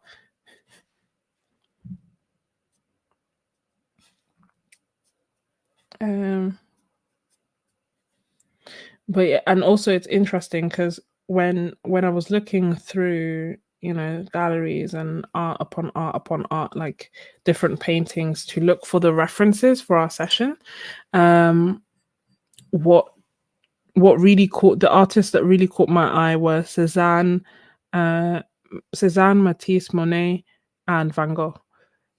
And I just kept, without seeing who had painted what, because I was just opening opening the tabs. I picked them over and over and over and over again. I was like, oh, I see a theme emerging.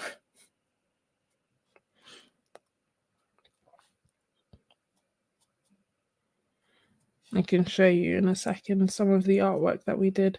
And for those wondering, I feel like everyone knows by now.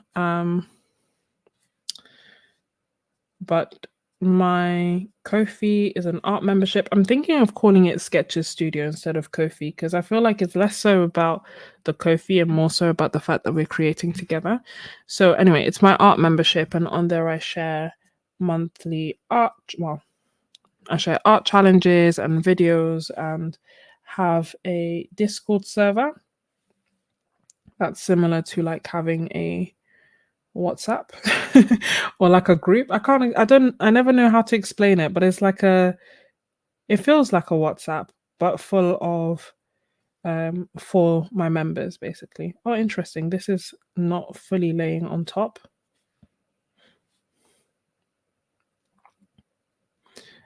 So if you're interested and you want like Zoom sessions and live streams, then definitely be sure to consider joining. At the moment, the Happy Meal tier, which is the tier with the Zoom sessions, is full.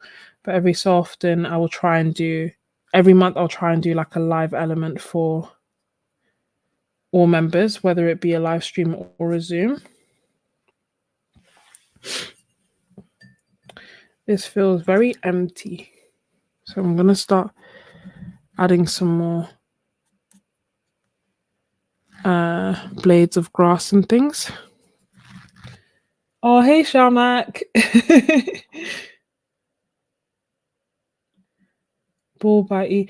Nicole, do you mind dropping it as a comment? Because I always lose the chat. As in the chat is available on the replay, but I would forget at what point you said it. Inevitably. But yeah, if you know how an easier way of describing what my Discord is, that would be great. I feel like it's not a chat room, so I don't want to call it a chat room. So I don't know. I'll just stick with WhatsApp for now. What medium are we using? We're using like all of them. Like yes is the answer. So there's watercolor, there's gouache, there's these tempera paint sticks. Can you see them? Tempera paint sticks. And I'm doing all of this in my Strathmore sketchbook, which I'm not getting again, but I have 3 more. I think the other 3 are not all the 500 series though. I think they are like the one is the watercolor one is the sketchbook one, mixed media, watercolor, 400, 500. Like I bought a different range of them so that I could pick a favorite. So I'll be curious to see. I don't know what sketchbook should be my next low pressure sketchbook. So far I've used the Sea White of Priorton. That's been my favorite one. But I only bought one and I don't want to buy another one because those of you who have seen my other videos will know that I have over 100 sketchbooks. So I'm really trying to make my way through them, and thus, as much as I enjoyed that one, I'm not buying a new one until I either use up my other sketchbooks or I conclude like, that's the sketchbook for me and I hate all the rest, and in which case like I'll sell off all the sketchbooks that I have and just replace them accordingly. But what I cannot do is keep buying that one and then not use the sketchbooks that I actually have. And then I have my Etcher sketchbooks, but they feel too nice to be my low pressure sketchbook. Does that make sense? Like I would probably do something like this in my Etcher sketchbook now because I've done it in a sketchbook like this. Does that make sense? And I kind of like the playfulness of the results. But I don't know if I would have done it like the very first time if I would have felt like, oh, I'm using really nice paper for what could end up being complete and utter chaos.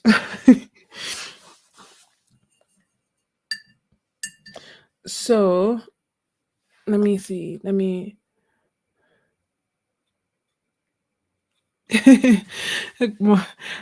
Discord is an active, friendly, encouraging group of artists, art supply collectors, and art deal finders. I completely agree.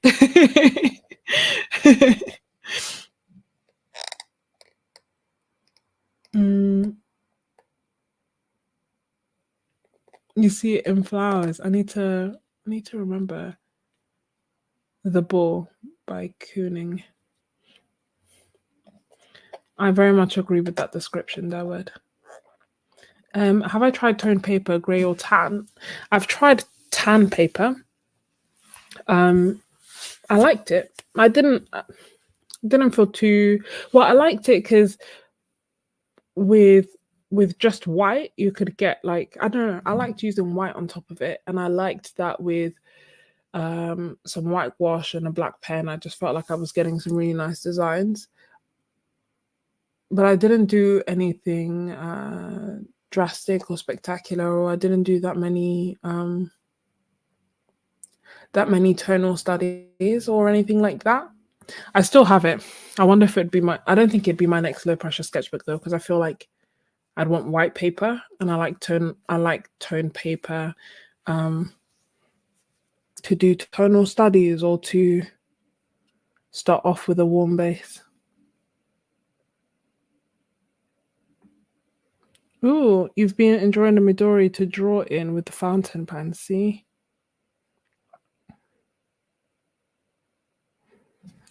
Right, so it's good to know. What other sketchbooks have people been enjoying?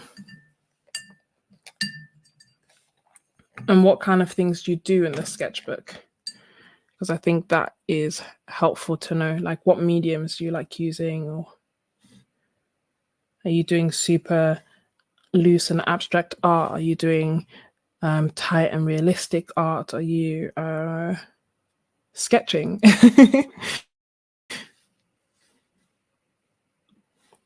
Oh, that's really helpful, Carolyn. Yeah, I think when I used mine, I just literally used whitewash and a black pen. And it's nice how much you can, well, do and achieve with that. I don't want it. I might just pick that up because it's such a odd shape.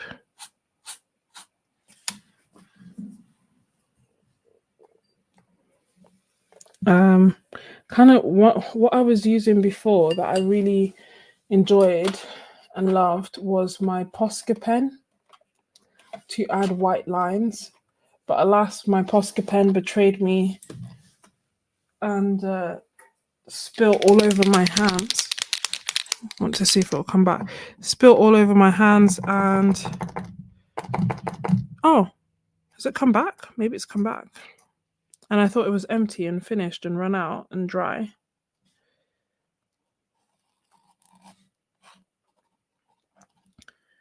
And it is drier than it was before, but that's fine. I bought a replacement because I was like, I was just having such a good time with it, and I was like, no, it's too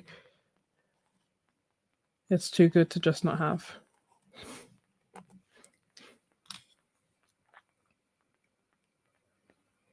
Ooh, bee cotton paper, and I've made some sketchbooks, and you also like using IKEA kid paper on a roll for big charcoals.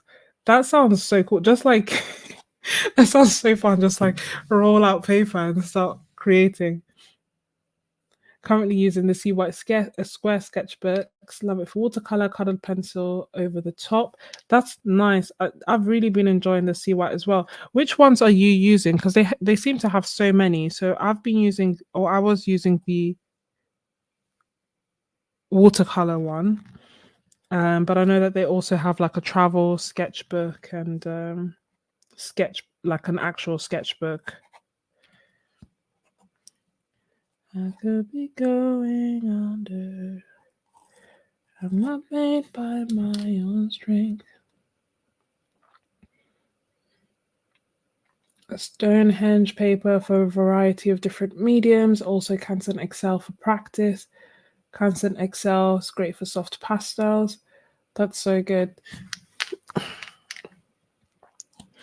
I think it's encouraging to see like loads of people using lots of different things, because I think sometimes people feel like almost like they need to have the exact supply that an artist is using or someone is using on a tutorial and whatnot. But one, you don't, and two, personal preference. Like honestly, I'm sure someone somewhere hates Roman Schmuel, so I can't imagine it. And yet that's my favorite. Or someone will not like the Etcher paper, and again, that's my favorite. So I don't know. Whoops! This just exploded everywhere. So it hasn't completely run out. is just very temperamental. I kept trying on the live stream on the Zoom session yesterday to get it back, and it wasn't coming back. So I was convinced it was empty, but now it's just completely squirted all over my palette.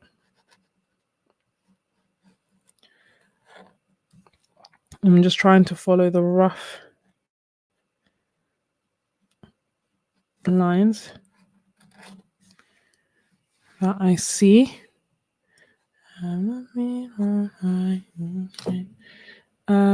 Oh, the Cancer and Swords book. I have tried it. I have tried it. But I tried it and I just did I did a few florals on it. I didn't feel anything. I didn't feel that. I don't remember like a strong opinion one way or the other, because I remember being curious and wondering like, is this actually really Saunders paper? Because how can it be so cheap? Although now they've ramped up the price as everything with everyone. So I remember wondering like, is this actual Canson paper or is this just a lie? And it felt like watercolor paper. I didn't compare it to Canson paper directly, but I didn't get like any weird blooms or anything like that. So could I use that as I got I think 3 for £6. Just an absolute steal of a price. So in theory, from a cost perspective, it could be my low pressure sketchbook. But I think realistically in my head, I'd be like, how am I using Canson paper like this? Like, what am I doing?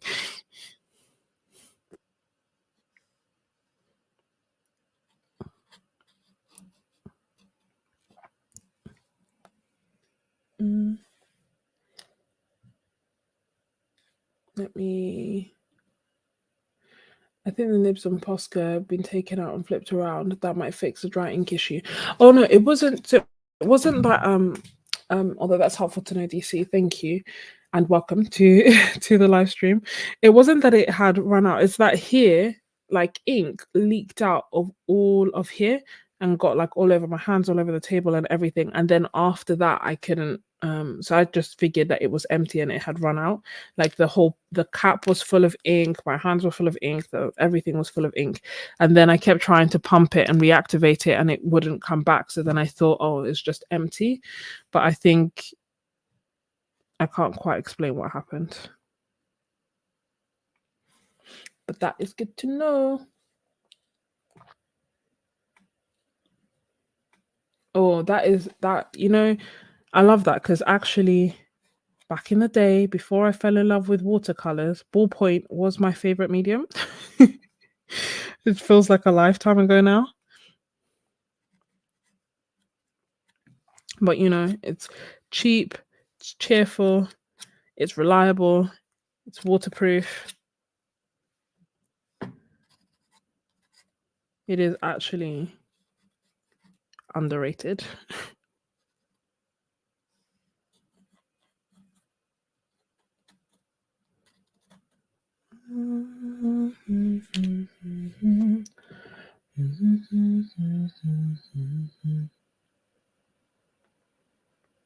I'm so sorry to hear that, Nessa, about your eye.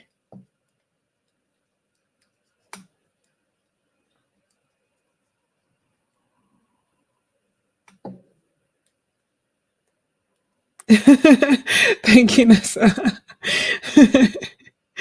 That's sweet. Hey, Elizabeth. Welcome. I'm glad that you could catch it too.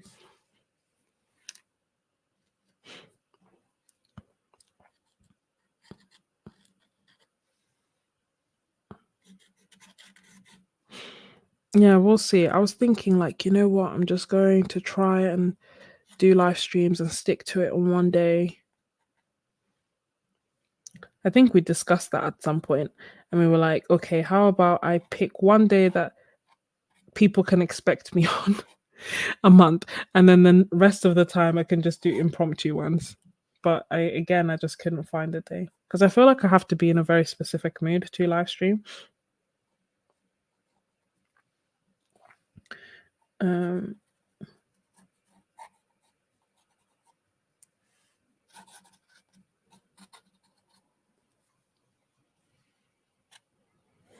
I want to do that.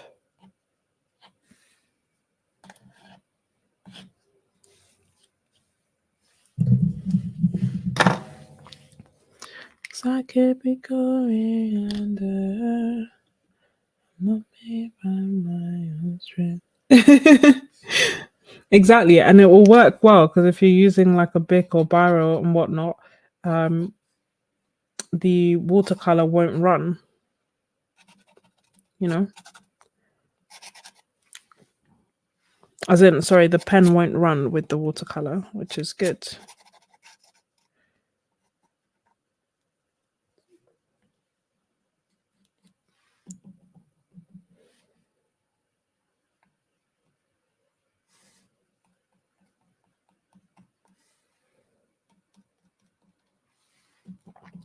Just adding random marks because why not?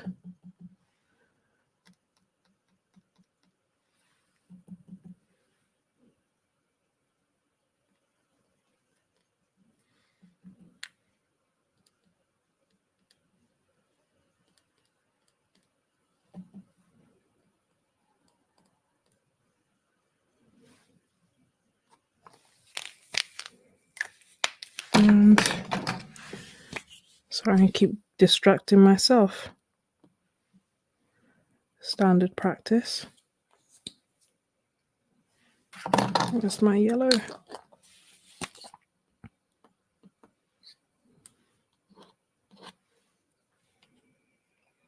Okay. I mean, I didn't think that this is how long I would take to do this.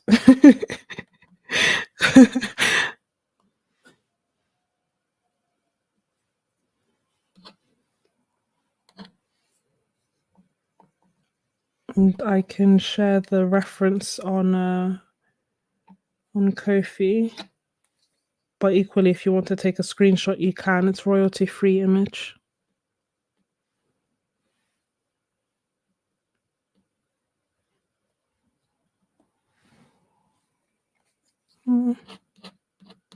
It's like I can't stop myself.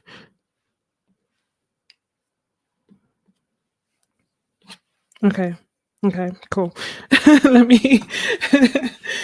I'm so glad it's helping you unwind.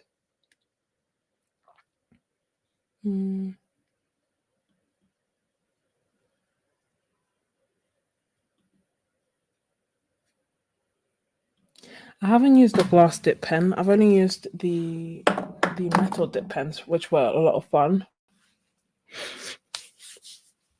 I feel like I'd kind of be worried about breaking my dip pen if it was glass.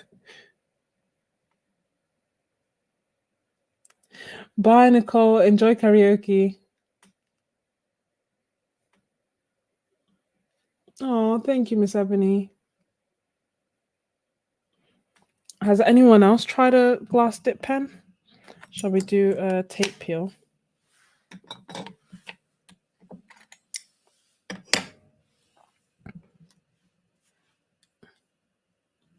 Uh-oh, what am I doing?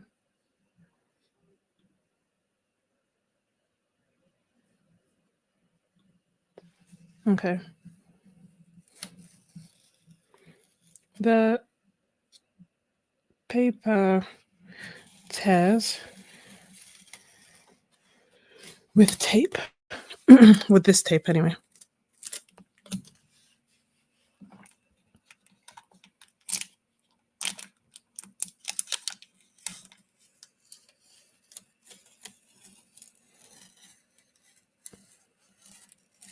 Yay, something so satisfying about having crisp borders.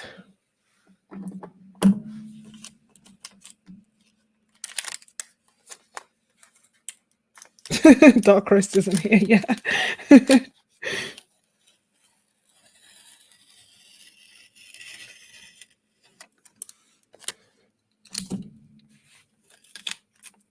I normally save the tape and then like, so say for example, this bit that's stuck on here that will tear and have some paper stuck on it. So what I will do, because I'm always only using half of the tape at a time, is when I do the next painting, I will use this bit that hasn't been stuck onto anything as the bit that creates the border.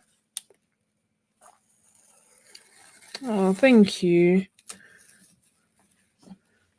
You all look really kind. Thank you, Pre-Raphaelite.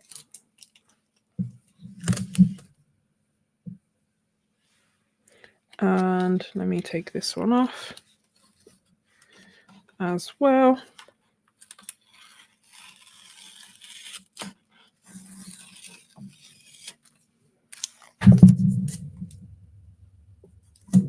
Ow, ow, ow. So this is what it's looking like. Let me, if I remove that for a second, okay, then you'll just see that. And is it dry? Can I look at that? We have 1, 2, 3 pages left.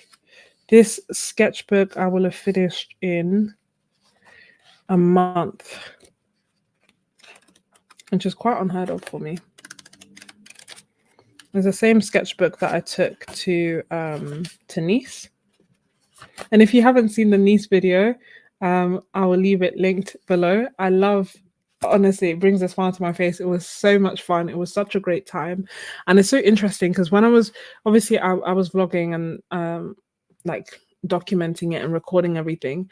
And I wanted the video to one, yes, depict, like I wanted it to remind me that I had a good time, but equally I didn't want it to be just me centric in a vlog. And I feel like it's so hard or odd, interesting, challenging, I don't know the word, but basically it doesn't feel straightforward to create a vlog where I'm vlogging my life and it's just like not all me. Like I wanted it to be inspiring for people, beneficial for people, and the comments kind of reflected that, which was really cute and really good to know. Like people were really happy with the video, so it was good to know. Because as much as people will, this doesn't apply to you because I think there's a certain type of person who would watch live streams, and that's probably the type of person who wants more in-depth videos, who does want to know more behind the process, and who does want to know more about the artist, and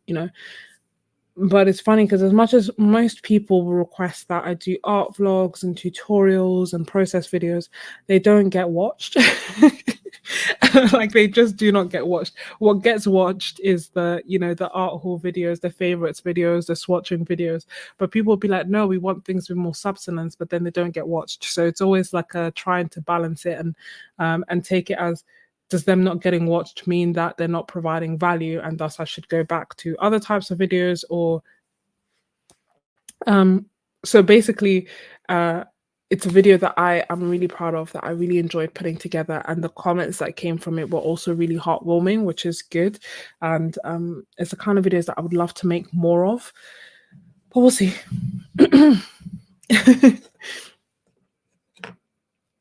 Oh, thank you so much, Schubert fan.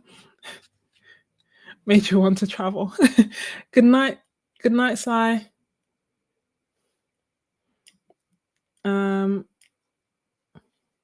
Back from dinner. DC slide. Good night. I wonder what time is it where you are in the world? For everyone. This is a question for everyone. I'm just curious.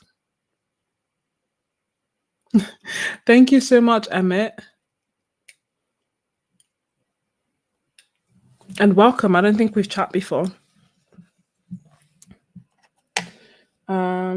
Oh, why was I telling you about Nice? Oh yeah, because I was saying all that to say that if you haven't watched the video, then I do recommend it, because it has a bit of everything, and that's kind of what I wanted it to encapsulate,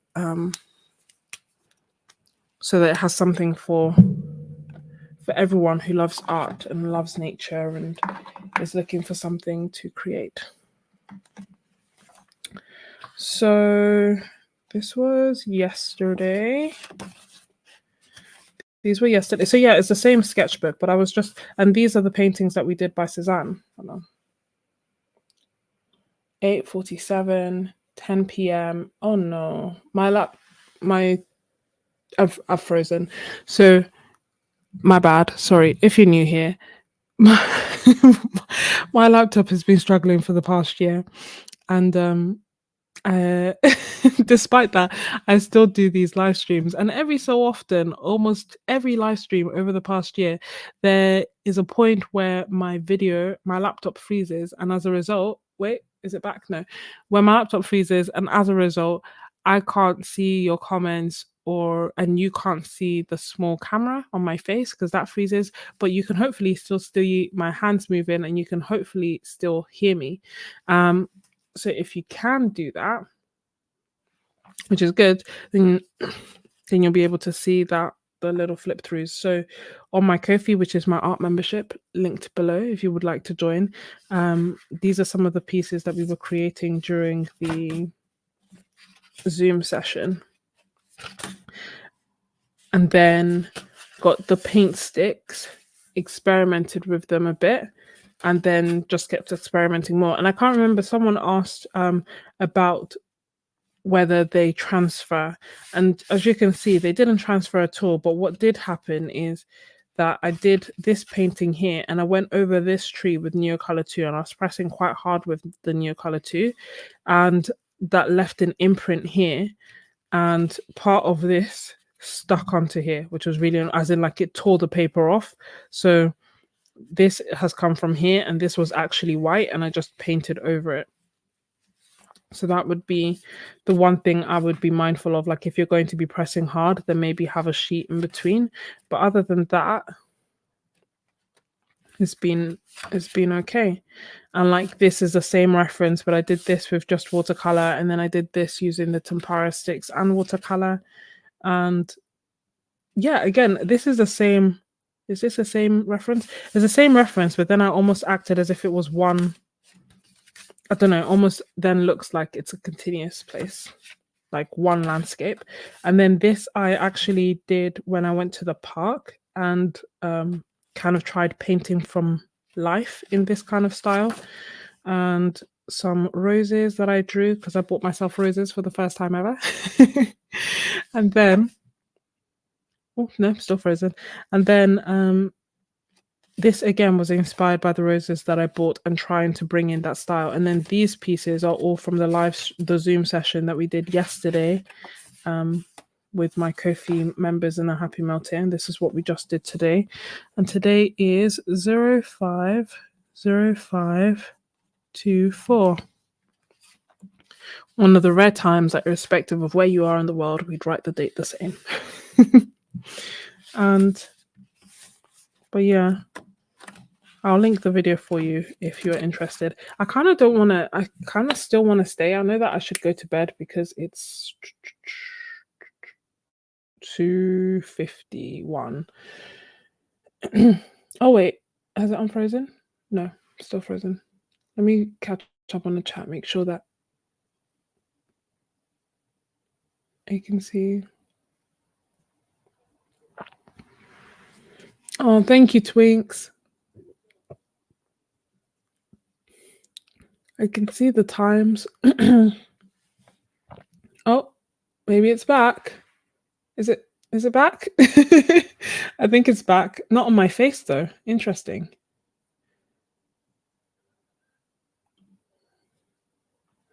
Let me stop the camera and then restart the camera.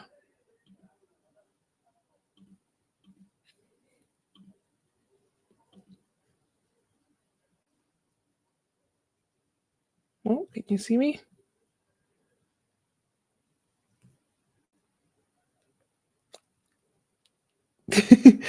Hopefully you can see me.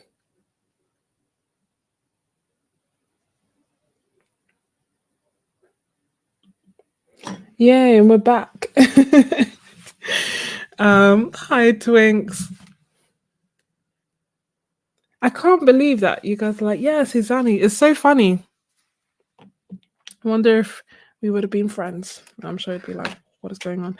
Part of me, I don't know. I don't know if so. I do want to do more because I'm not sleepy. Why go to bed? I'm It's the weekend. I have the weekend off. I'm grown. I don't want to finish the sketchbook though. I want to reserve that for a video. Spoiler alert, it's going to be I finished the sketchbook in a month because this is very rare for me. And this is, yeah, these are the pieces that we did by Cezanne. I think I did another one, but maybe I didn't. Or maybe, oh yeah, this one. Still May the 4th, so still we wouldn't agree on the date. Oh, happy birthday, Empress.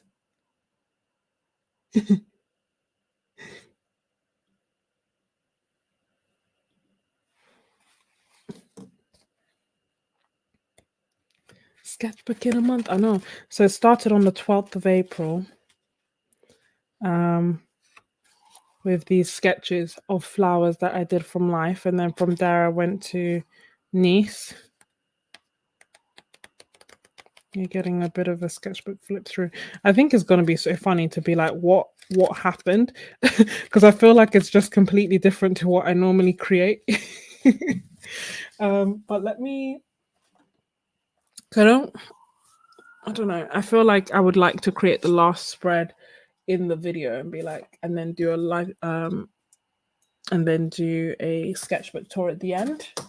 So, what am I going to use? Where's my other sketchbook?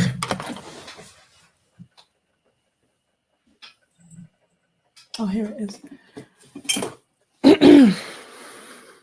Let's try the paint sticks in this sketchbook that I haven't used before. How many sketchbooks are in my pages? Usually they vary. I think they're normally like around 30-ish. No, 30, like 60. So this one, for example, has 64. I think the Etcher one has 64 probably as well. The Caddy Fat book has 200. And again, because I've actually been using it like a sketchbook. So this was, again, more from the master studies on Ko-fi, but this one was John Singer Sargent master study, and we did this in 15 minutes. And when I look back on it, I'm like, wow, like I love this. I'd love to be able to just watercolor like this all the time, you know, from my own mind. And this one was inspired by Van Gogh. And Cezanne. I should have really written these down. I need to go back and look. I think this might have been inspired by Cezanne as well, but I was just using watercolor. So this is how it faded into it. But no, Twinks, I haven't tried the Strathmore watercolor sketchbooks. I've only tried the mixed media one. I do have the watercolor sketchbook, so I am going to use them. I'm going to use them because yeah, I have over 100 sketchbooks. I made a video just talking about all the different sketchbooks that I have and just showing them and counting them because I thought I had 50, but in fact I have a lot more. So yeah, so this is another sketchbook tour that will come soon because we have,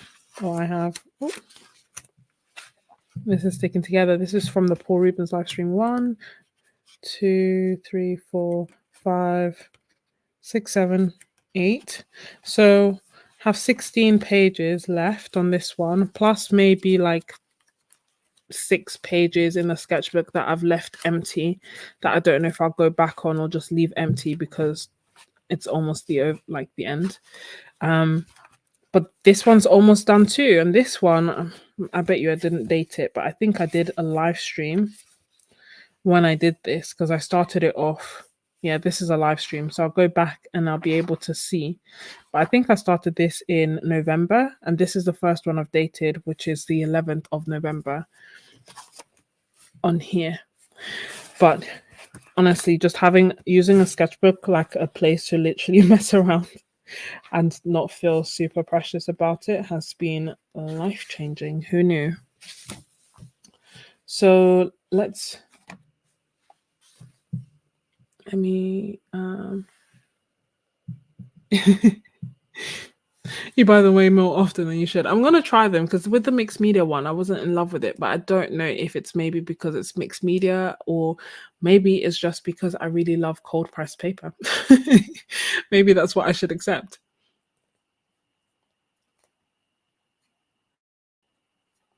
Oh, thank you. That was again from another Kofi live stream. I don't know if you can also tell. I think maybe that's another thing that's changed. Um, I mean, it sounds like a shameless plug, but you've probably noticed that most of the things I'm like, that's from a Kofi live stream, that's from a Kofi live stream, that's from a Kofi live stream, that's from a Kofi Zoom. That's like, this was a Kofi. We used a random prompt generator to create this and the. Oh, this is the watercolor that I made myself. This is another watercolor that I made myself. This was so much work to get it to this color. I can't even tell you. This is another one that I've made myself. Let me just move it there so that you can see. I love this one. This is T, the original, and then I made T2. I love this one as well. Again, I made it, which is why I did gigantic swatches so I could see how they really behave.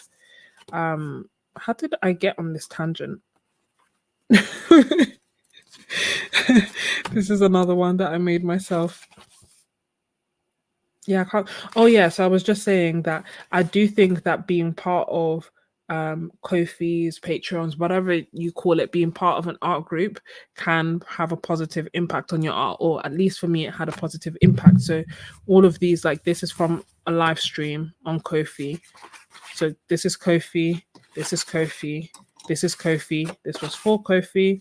Um, this was actually a face-to-face in-person group that I joined where we just made our own thing. This was again another live stream.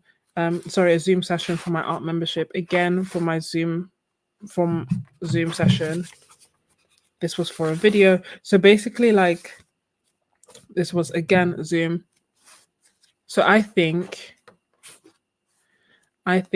that joining creating my art membership and hosting live streams, hosting opportunities to paint, even like this, like us having a live stream now, I think that has helped me be looser, be freer, have more fun when creating art, and also just create more art. Um, so yeah, who knew? And I haven't just joined, I haven't just created mine, I've also joined other people's memberships, and equally I found them very helpful and beneficial and inspiring because I tried different references that I wouldn't have tried. I tried different techniques that I wouldn't have tried, so on and so forth. And this is not going to stick well. Let me take that off.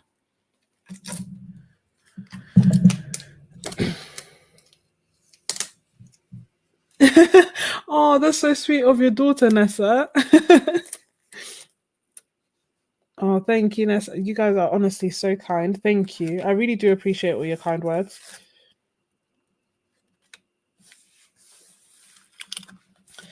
It's really nice. Thank you.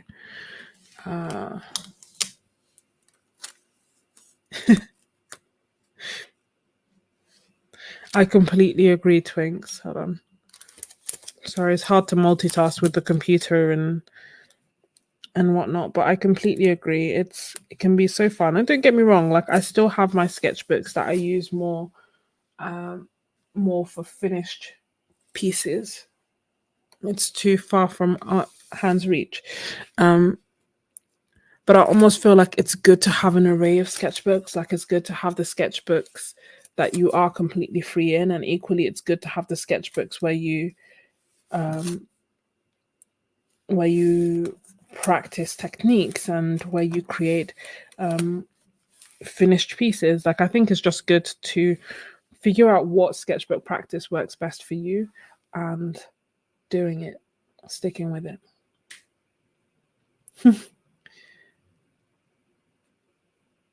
Yeah, exactly. Precious ones and hot mess ones. If I miss anything or if I don't reply to you, then Samantha, are you leaving? Oh, it's a few minutes ago, but bye if you're watching. Good night. um, but yeah, if you ask me anything, if you say something and I miss it or I don't reply, please just send it again. Sometimes I just miss the comments because they scroll up as I'm looking away or as I'm chatting or as I'm doing X, Y, and Z. I'm just going to go and change my paint water. Um, yeah, we'll do this reference.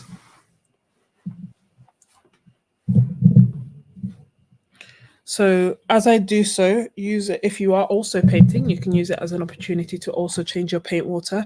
If you are not, then take this as a reminder to drink water, to stretch, to stand, and I'll be right back.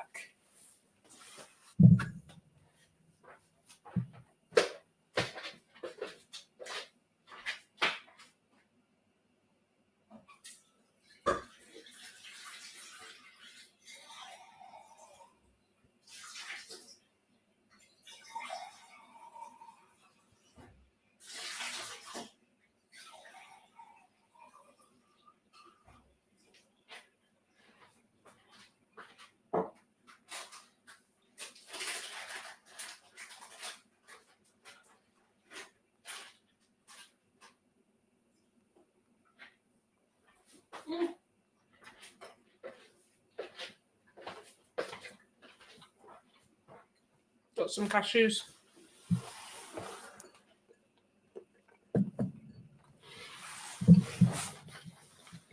Mm.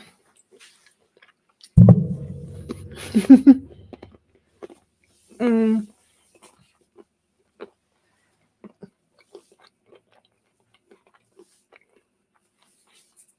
And stretch.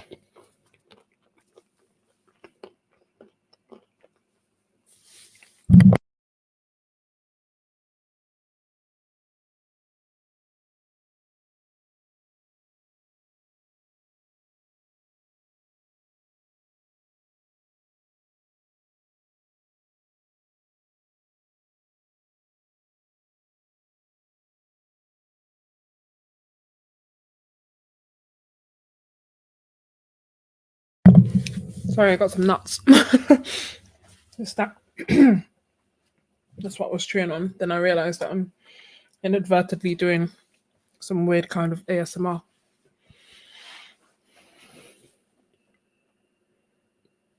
Oh, well, I hope that you sleep well, Nessa. No pressure to try and stay awake. Sleep is precious. The replay will be here. I will be here. So that's fine. Let's try this piece as well. It's interesting because I haven't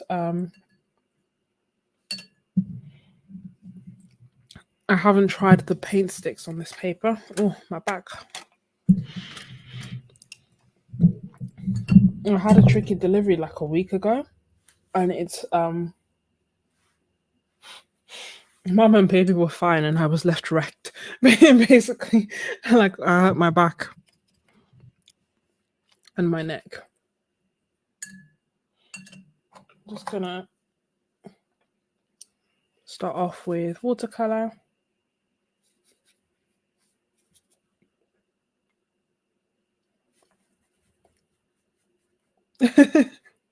Oh no, Nessa.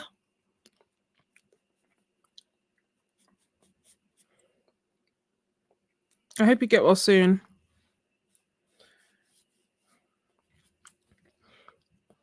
I had a friend who had that, and that was just horrible for her.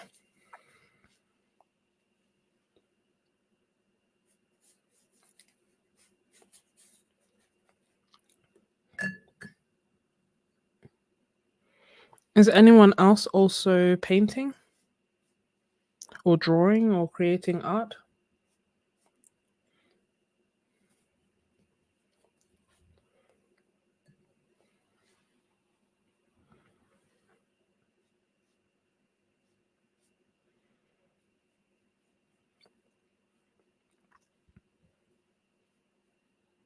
Just add some.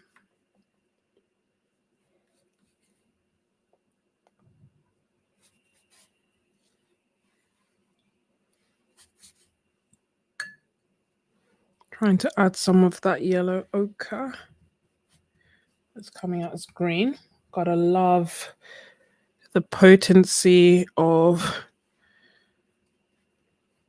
phthalo blue.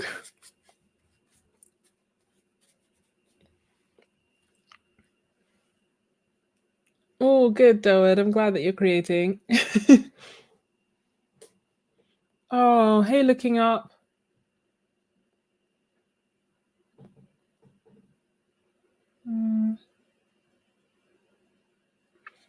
Humdrum, organizing art supplies, painting along with watercolor and colored pencil. That's awesome. Trying to salvage a painting. I love your honesty. Thank you, Twinks.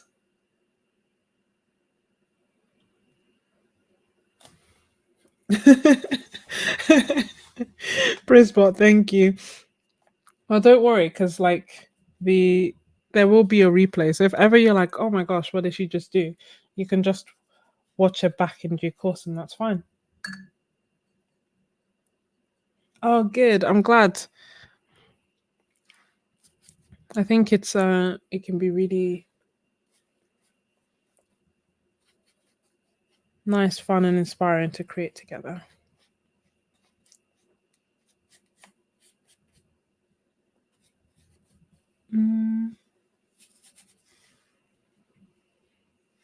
White space? What white space? Gonna get rid of that in a second, to be fair. I want to try and add, like, I want to have fun on the rocks. I'm running out of my hooker's green. Sad times. Satisfying times, though.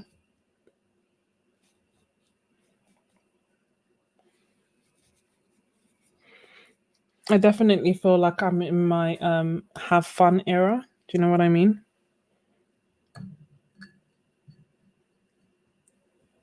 Oh, you're painting too. Hi, April.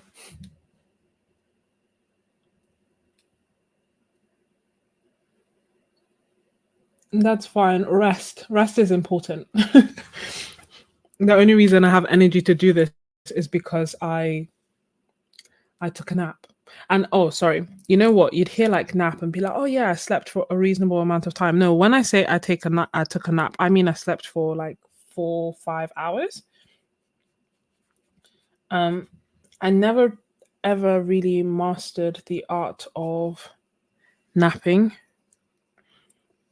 It just ends up being like a short, not short, shorter than like it's not 8 hours sleep, but it's certainly not like a 1 hour nap.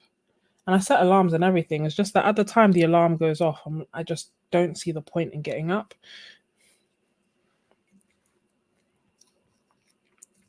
Just adding some of that beautiful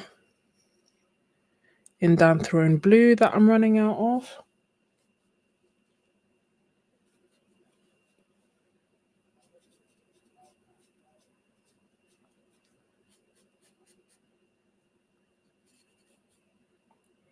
And let's see.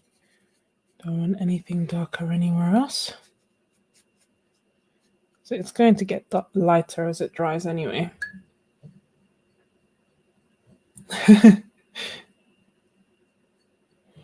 Oh, good. I'm glad that you enjoy them too, looking up.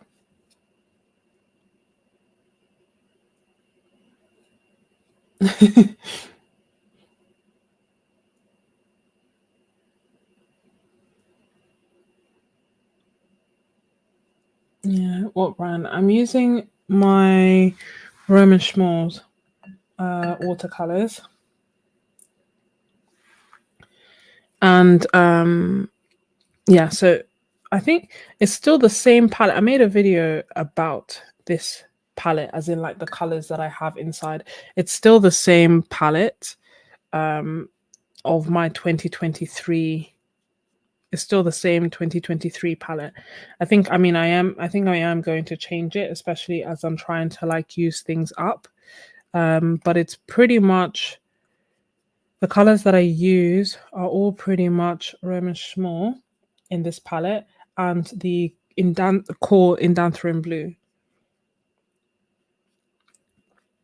All the other colors are Roman Schmall. Oh, it's leaking. It leaked through underneath. So we won't have a crisp line, but it's okay. We'll have our art, and that's what matters. The live is still going, Messy Desk. Welcome to me not being able to sleep at normal times.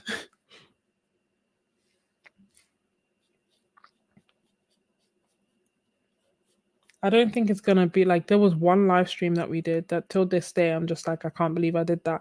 Where well actually two where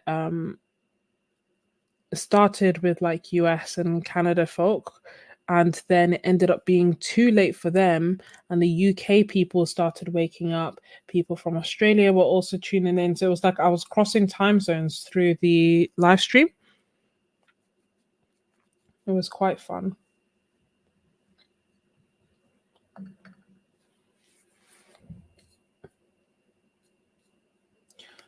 Just gonna give it a quick second to dry. So I'm gonna mute you.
Okay, that is relatively dry, which is good. I found the link for the video. Twink, here it is. More so for later, but I guess also I'll try and I will add it to the description. Be like 2023 most used colors palette, and hopefully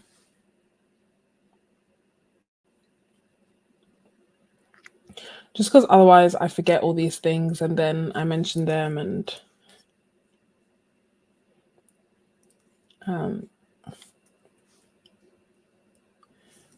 might as well trying to, what would be nice. I was thinking like, oh yeah, it would be nice to try and bribe my siblings to like do the moderating and stuff for me so then they can find the links to the videos when I mention them and then keep a list of things and and then like help make this a bit easier. But how can I in good consciousness keep them up until this ungodly hour with no pre-warning whatsoever that I'm going live? Just be like, okay, just be available at any and all times so that I can do this. So for now I'm just doing it myself.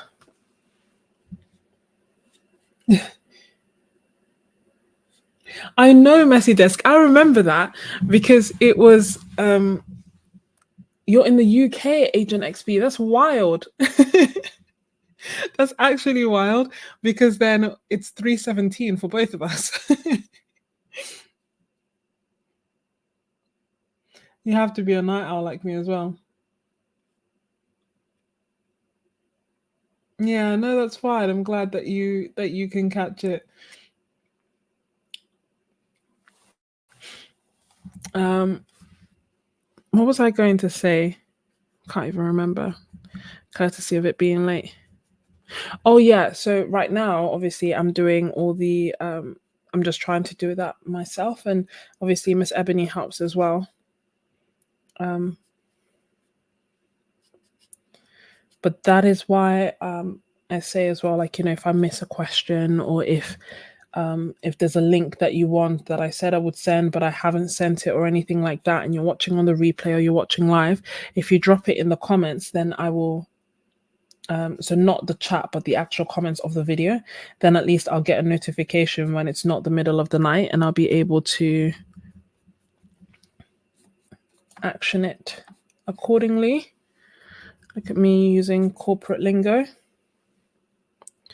Just adding some gouache, which is interesting because this paper is thirsty paper. So it's just soaking up that gouache. I'm just modifying accordingly and adding more water. And I'm trying to look at the reference. I think everyone will do it differently. And I don't know, I feel like sometimes I am trying to replicate it and other times I am trying to, I guess, more use it as inspiration or a starting off point and kind of see the things that I am attracted to and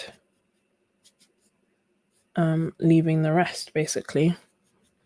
So the reason that I chose this reference is I just thought that we could have a lot of fun with the rocks. And you can already see I've started putting in detail on the rocks, probably too soon. And the reason I say that is like it would be nice to, I guess, I like to work from background to foreground as opposed to the other way. But because I was very excited to do the rocks, I kind of started on there already. So I'm just having reminded myself of that, going back.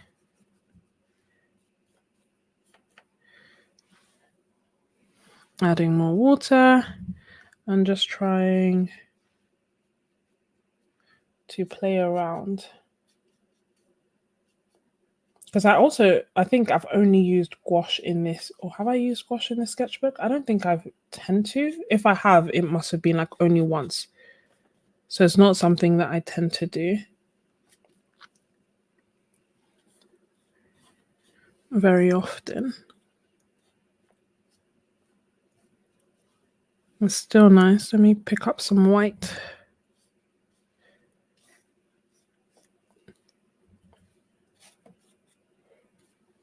And hey, my garden cart. No, don't worry at all. How could you possibly know that I was going to go live when I didn't know myself? If anyone can see a rhyme or reason, but they're like, you know what, I seem to go live at X, Y, and Z, then please let me know, because I think right now is just completely and utterly random. But I'm glad that you could make it now.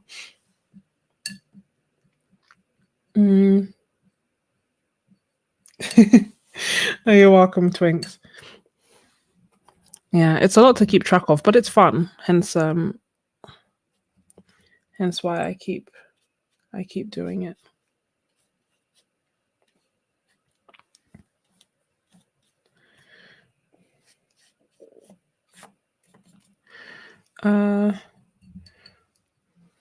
Don't want to add too much detail or contrast to this back bit because I don't want that to be the focus. I just want it to be a pretty backdrop that we can kind of see. Adding some greens to it. Just adding a few different colors so that it's not all, monotone. Oh, hey, Lindor. I hope your child wins. Just finished dinner, 7:22. Whoa, where are you? Country-wise, don't worry. Don't if you're comfortable saying, because I don't even know. I find it so interesting that we have such a global community on here. Apart from Agent XP, and I think A Watercolorist as well, most people are actually not from the UK. On my YouTube, 33%. No, I think it's almost 40% are from the USA. Wild, no?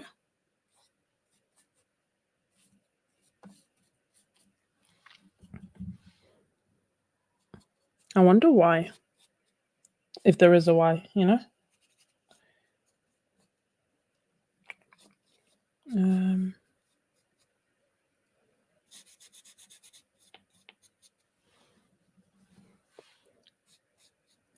Oh, I love Prussian blue so much. As in like Winsor and Newton's Prussian blue. I love the color so much, but it's like the most temperamental color I have ever come across. But I love it so much that I just keep going back to it. Oh gosh. It is what it is. Gone back again. I'm coming back forward, and I'm gonna actually add some yellow to the background. I want an actual lemon yellow. Let's pick some of that up. It's not as bright as I want. Let's get brighter.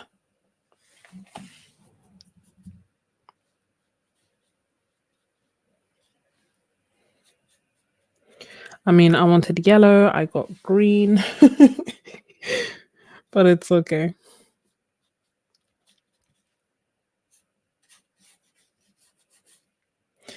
Let me know if you do or struggle with this as well. I sometimes find, right, that I'll look at a painting and be like, oh, I really love this one spot. And then I don't know if it's because now it's in my focus. It's almost like I then have to consciously stop myself from painting over that one thing that I've just said I really like. Does that happen to you? Like if I look at down and I'm like, oh, I really love this spot. I tell you now, by the time that I focus on it and I'm like, oh, I really love it, then I would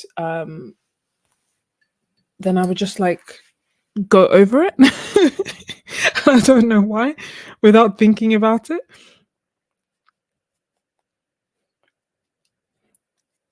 And almost it's like the opposite also happens if I don't like one spot, because sometimes I feel like one of the traps is that if you don't like something, in trying to correct it, you end up adding so much detail, so much contrast, so much whatever else in an attempt to save it, that you then end up drawing the eye to it directly, and you just end up making it a focal point. So always have to look out for both traps.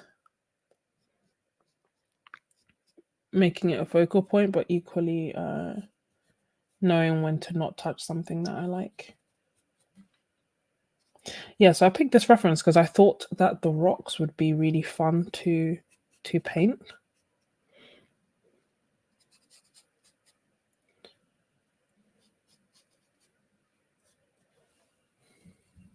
We should have a universal art time zone. I agree. I think so. I guess because even like the messy desk. I still remember when um we like met virtually, because I remember you joined like a live stream. I hadn't joined a live stream before. Were really nice, really sweet, got on with everyone, chatting through the live stream, and then joined my Ko-fi straight away.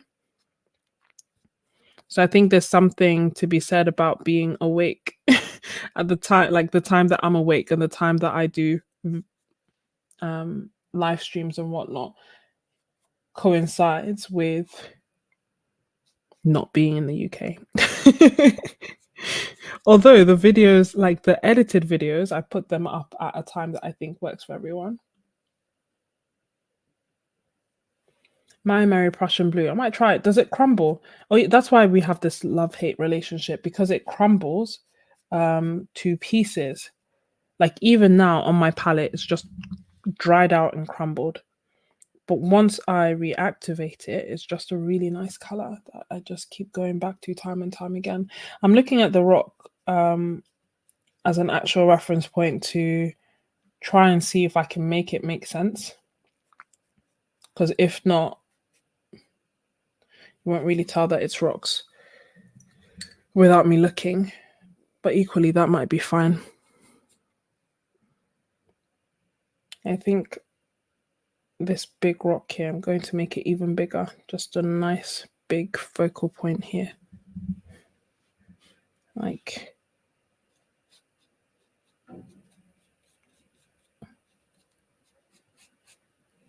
will that make sense? Like that. Then I'll have to cover all of that in Prussian blue, my bay.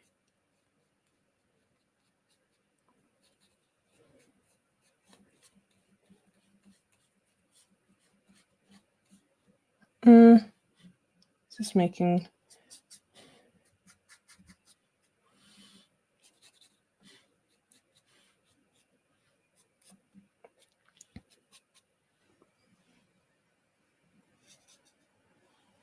Yeah, we have rough outline. And shall we try the paint sticks? Kind of curious to see how they will fare on this paper.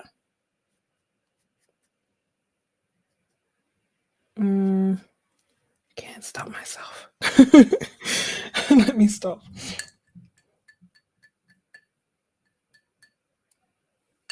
Oh, thank you, the messy desk. Put glitter in. Yeah.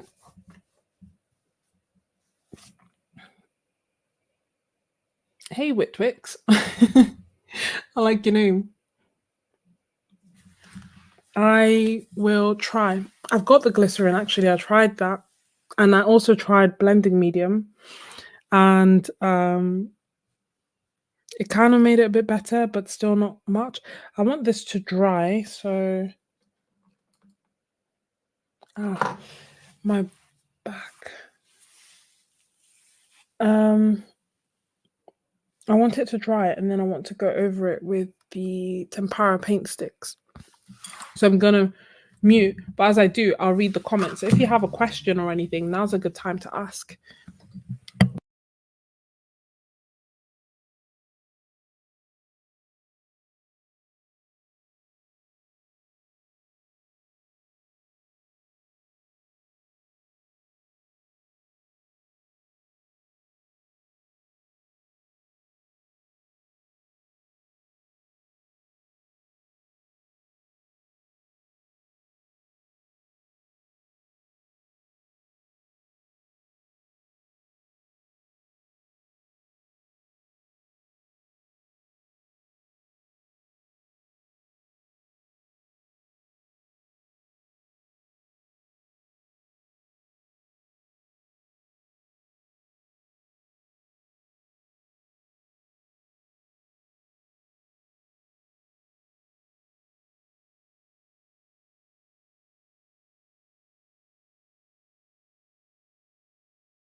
I'm back.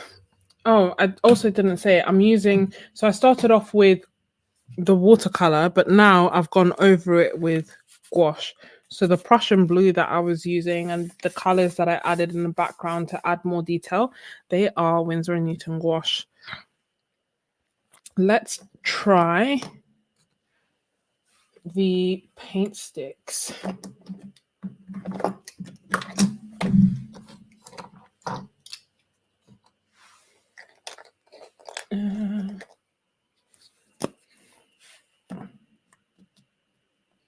I wonder if I don't like blending with my hands. Just need a firm brush.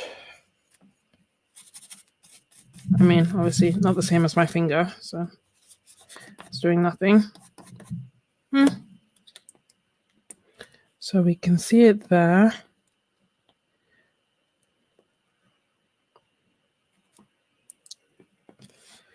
Let's add some bright colors to this and see what happens.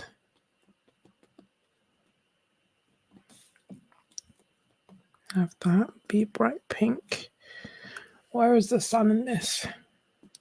See the rain on your skin. No one else can feel it for you. Only you can let it in. No one else can.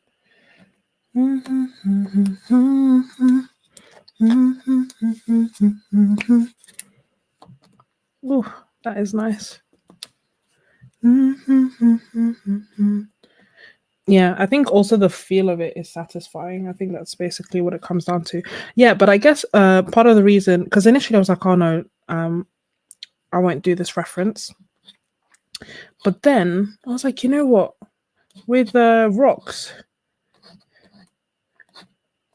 there's so many different textures and colors, and you know, there's warm, there's cool, and it's something that initially could look like a bit of a boring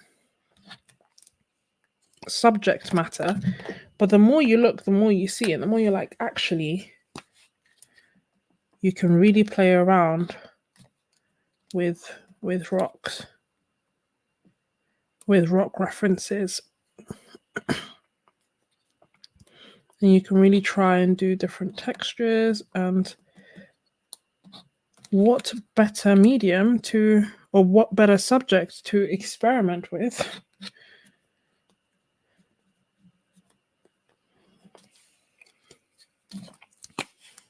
hence leaving it in. And now as we're doing this, I'm really glad that we did.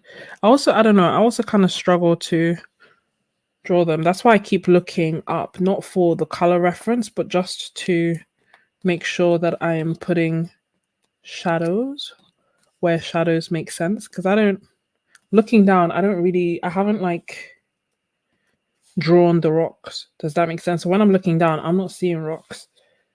Probably that would have made my life easier if I actually drew them. Then I would know what plane is where and what's in light, what's in shadow. But instead, I drew them all as one big thing. Adding some of that bright green.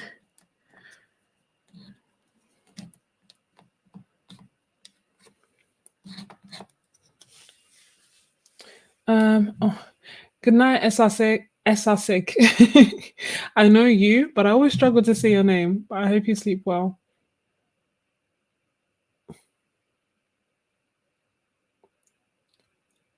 I don't think it's you. I think that a lot of British singers almost have like, I don't know if it's an American accent, but it's not you.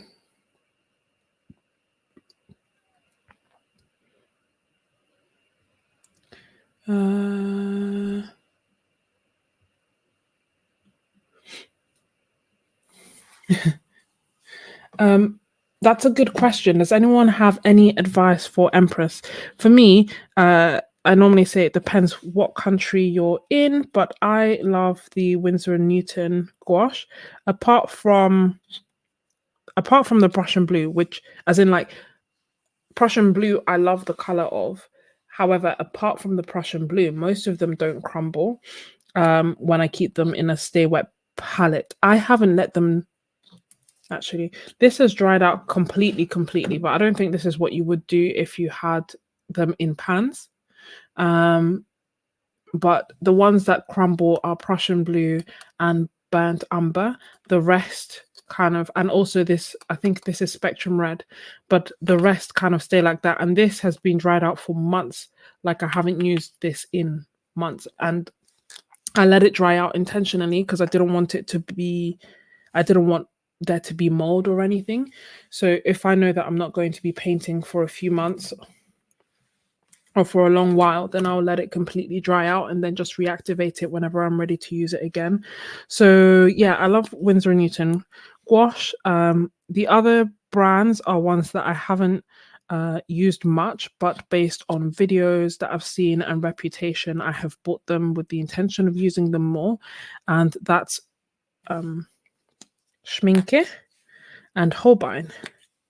And that's because I like gouache that's relatively opaque. And from the videos that I have seen, a lot of the other gouache aren't as opaque. But quite a few people, when we chat about this before, said that they also liked Daniel Smith if you're in the UK.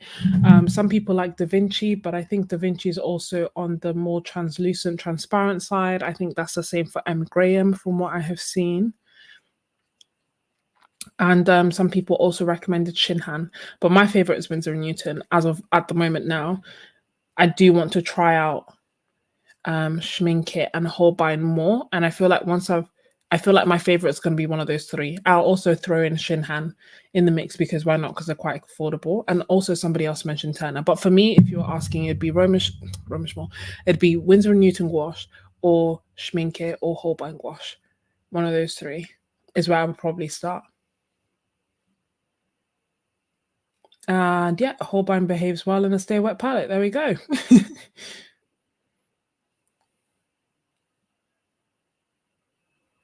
Mm,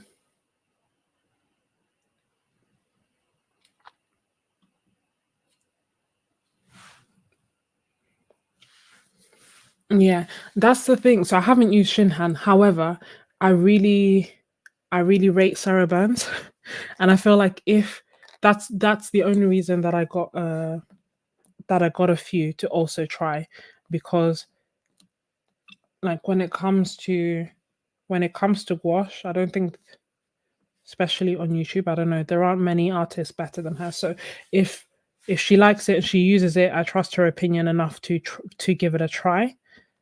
Um, but it wouldn't necessarily be my first go-to recommendation until I try that one myself, I think.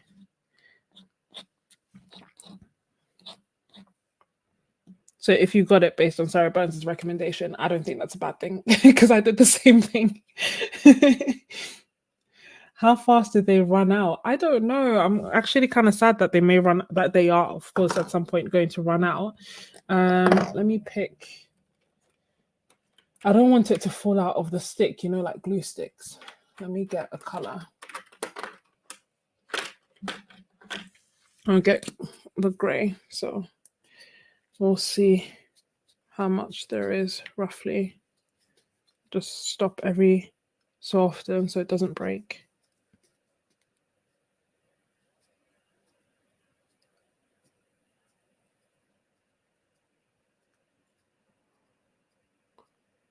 Okay. That's feeling shaky there. So I feel like that's the end. So that's how much you get. Not bad though. Yeah, Shuttle Art. It's a children's art supply. I've linked it in the description. Whitwix, you can also look Art Miranda ships Holbein to the US, and Overjoyed is the other option.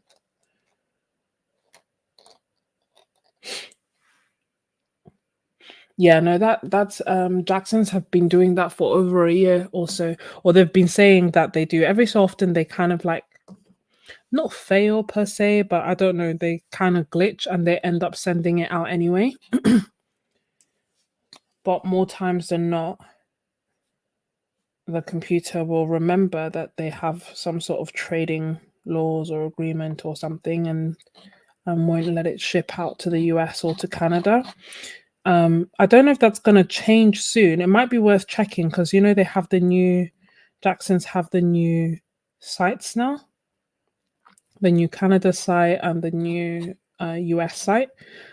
And I also think they've got a warehouse in the US now. So I don't know if that will change any of the trading agreements that they previously had. But I do think it's worth checking that out. And I have a discount code. So I have affiliate links in the description. And if you use them and it's the first time you're buying from Jackson's, you'll get 10% off. If you use them and you're buying an Etcher product, you can get 10% off by using the code Sketches10. But it's a one-time only offer, so make it count,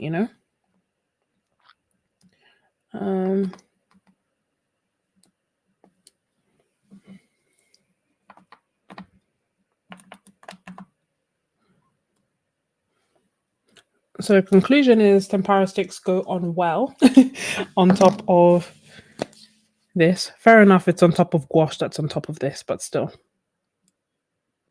Oh no.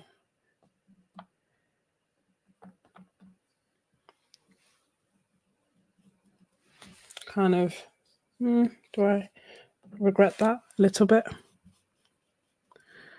Just wetting that.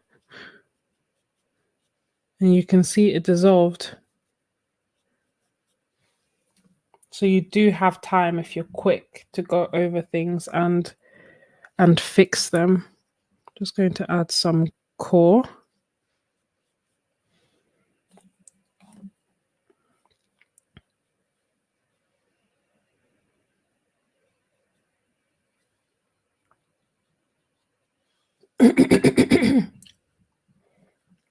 What did I miss?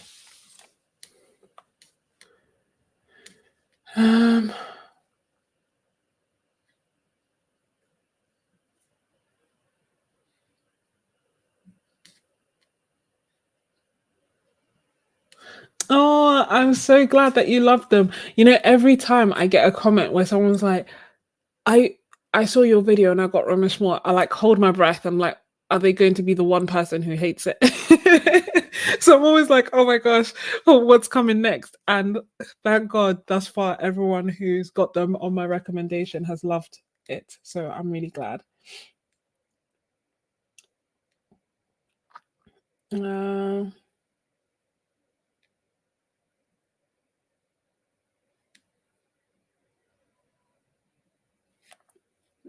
just trying to catch up on the comments. There's a warehouse in Maine, so they will start to stock Holbein and Winsor & Newton. Yeah, that's what I thought.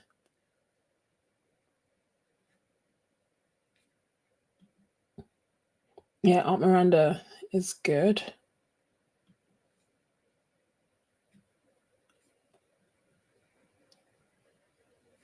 I don't know about the rest, unfortunately. Part of me wonders if I should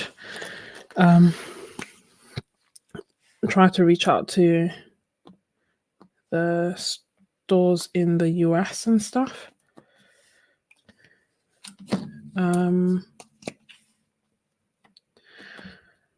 Given that most of my audience is from the US. But I don't know them. I just hear you guys talking about Blick. Blick commented on one of my videos once. I was like, whoa, I hear about you guys all the time. But yeah, I hear about Blicks, about Joe's, about Blick, Joe's, about I feel like there's a Jerry's.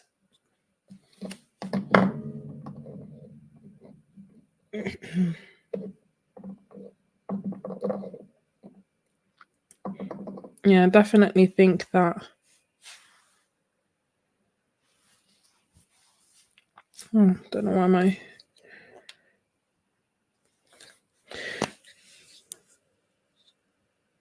Yeah.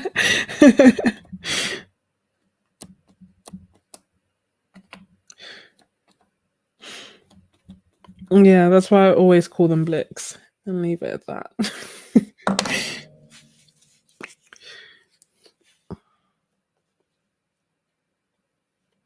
I'm just putting this over the wet paint. Kind of wanted to see what would happen. Leaves a bit of an outline, but then nothing else much. Doing a few lines. Oh, that's nice. The lines are more prominent. I wonder if they'll stay. I might try and dry this real quick so that I want it to go all the way.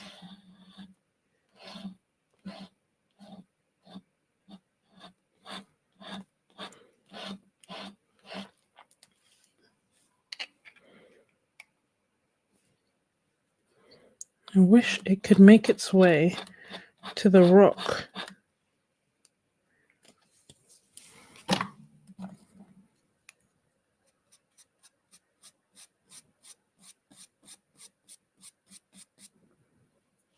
Can you see how like prominent? I'll show you in a second. Let me dry that because I don't want that to fade.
All dry.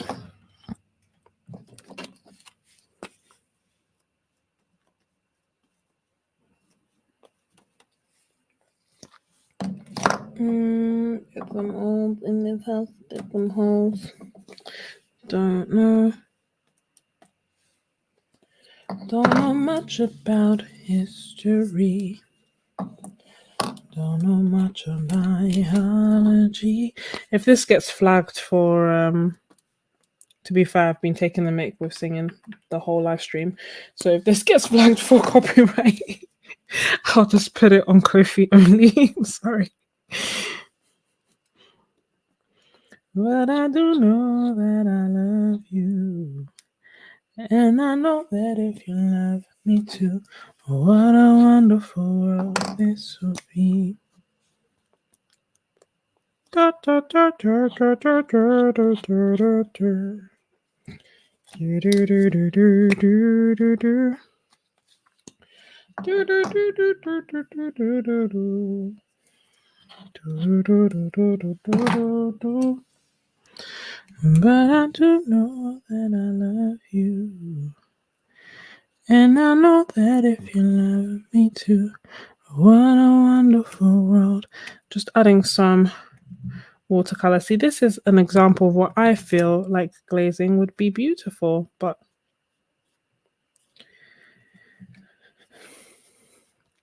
unless I continue to try to persevere to use what I have available to me.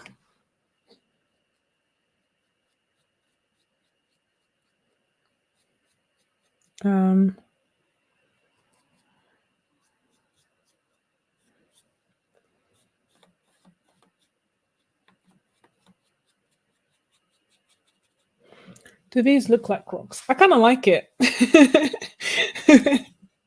Obviously, it's thank God it's quite rare for me to dislike my work.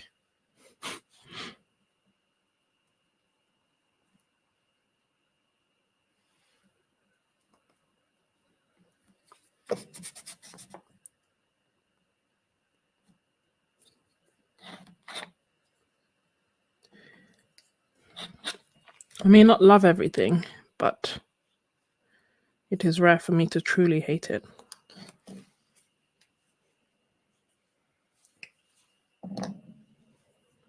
I almost, yeah, like almost want to make this bit. Bear with me. And I was like, whoa, what are you doing? But it's because I want to make it a bit lighter.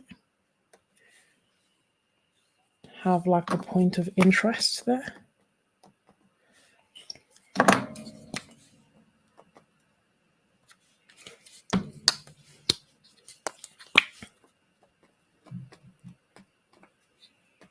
So it's not just all one solid block of dark blue, but instead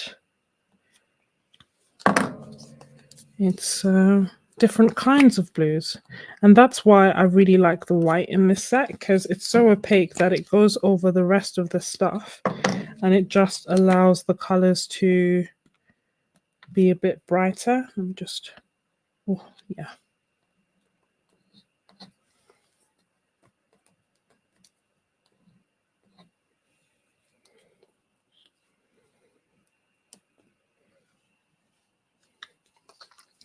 Well,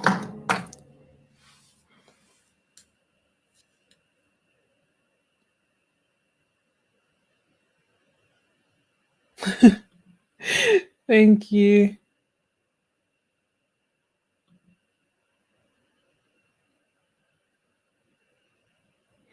I do think that we're too hard on ourselves. Yeah, but I don't know. Like, I mean, don't get me wrong. I'm grateful. Like, most times, I may not feel like, oh, everything's absolutely amazing, but it is quite rare for me to be like, oh no, I hate X, Y, and Z.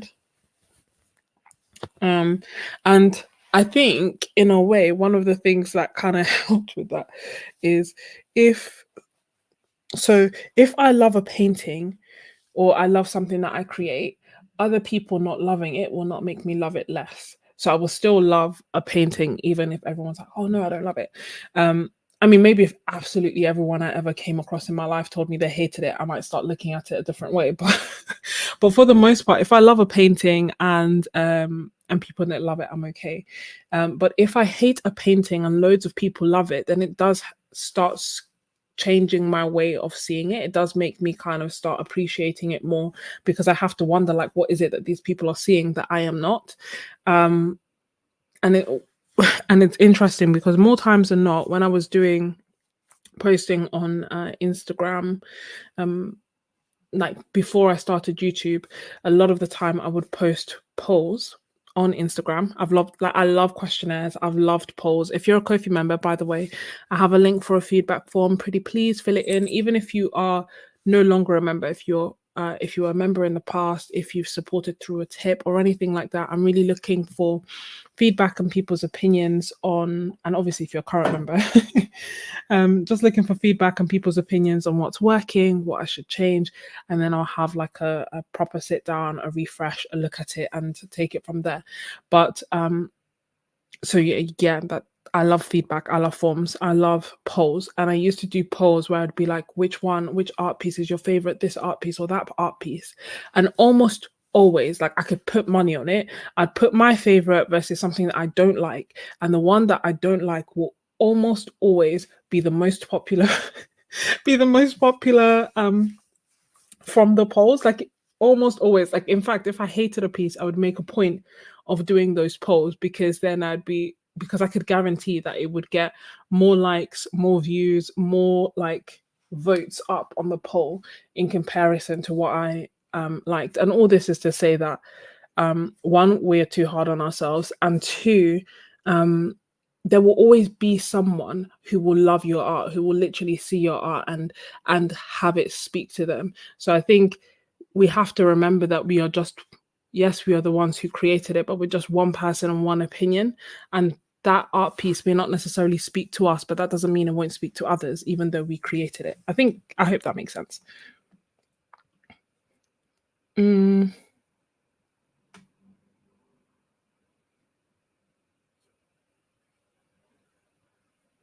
Mm, mm, mm, mm, mm, mm.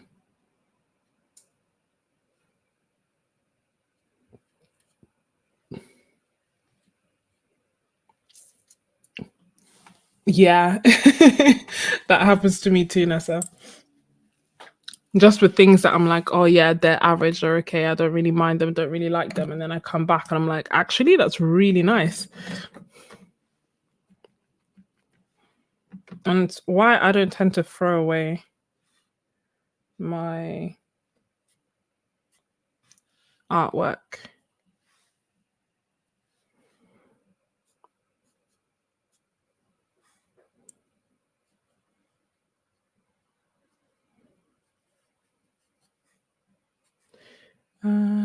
But I do know that I love you. And I know that if you love me too, what a wonderful world this will be.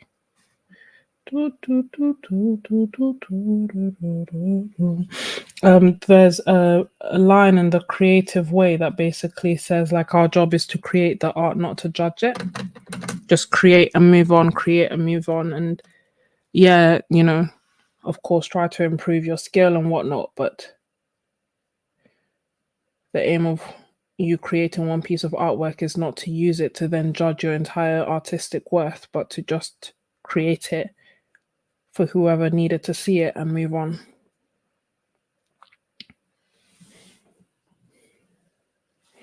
I don't like how prominent I made these, so I'm just watering it down.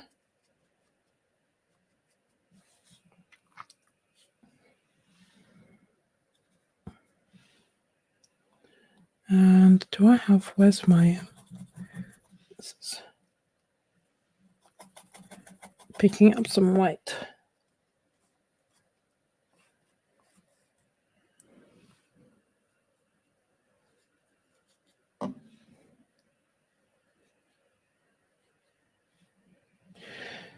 I'm quite happy with that.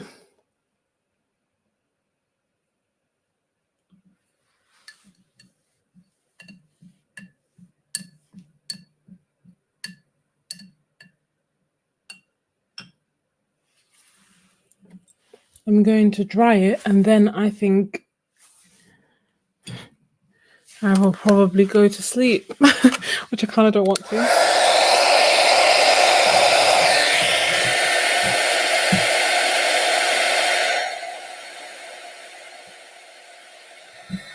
Or maybe what I'll do is dry it and then swatch out some of the paint sticks directly onto the fabric and then I'll go to sleep.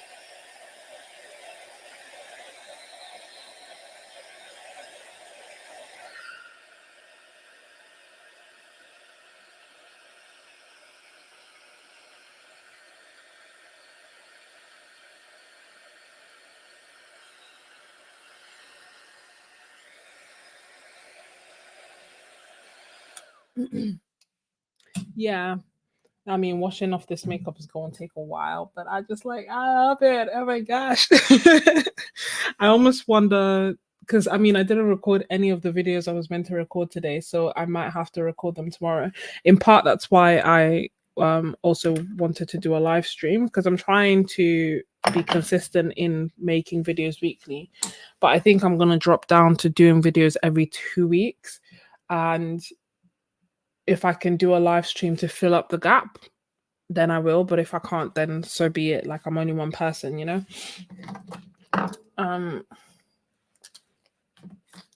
In honesty, I thought that I would have dropped down to a week at the beginning of the year, but I just have so many ideas and so many like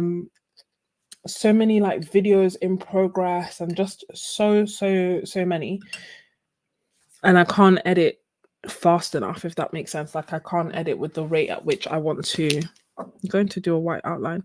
I can't edit at the rate with which I'm creating these videos. So I kind of didn't want to cut down until I almost like released all these videos that I had anticipated. But I think I have to.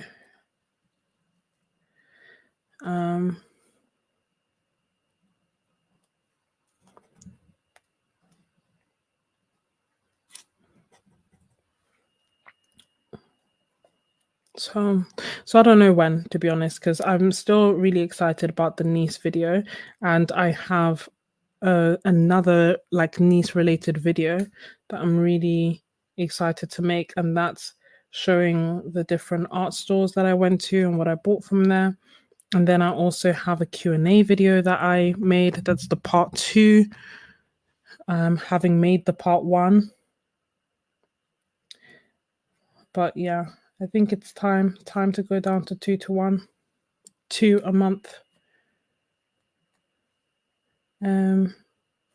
Obviously I'll still be creating on Ko-fi.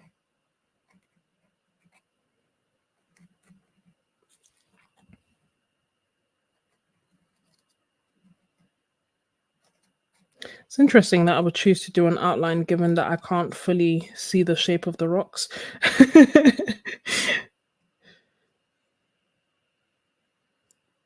And yet here we are.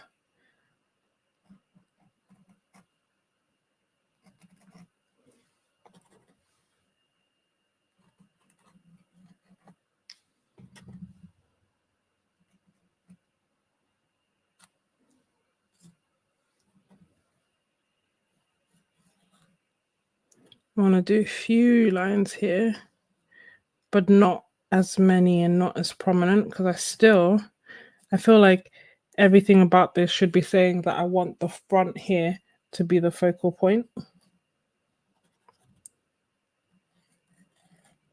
So, yeah, my Posca has dried out and I have to use it to create puddles on my palette, and then almost like a dip pen is basically what I'm using it as. But that's working for me right now, and its replacement will hopefully come next week.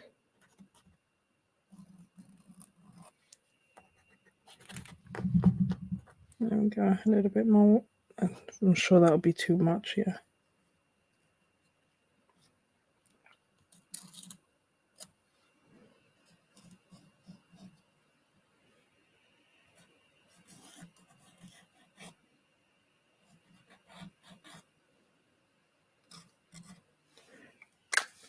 I love this one. Rocks are fun. Thank you, Twinks. Just gonna do a few swatches of these, but directly onto the swatch onto the fat book so that we know what they work like. How? Okay, so if I turn this upside down, hold on, let me do the first swatch so that I know which way I'm going.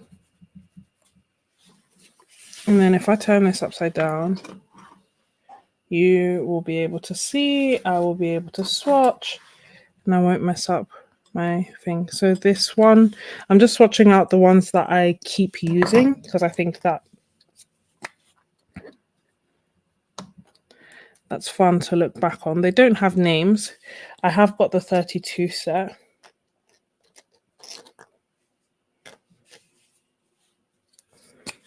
I use the green a bit, not that much, but I do use it. Then I love this blue, especially like when I do it over white. I'll show you in a second. And then I also love this blue.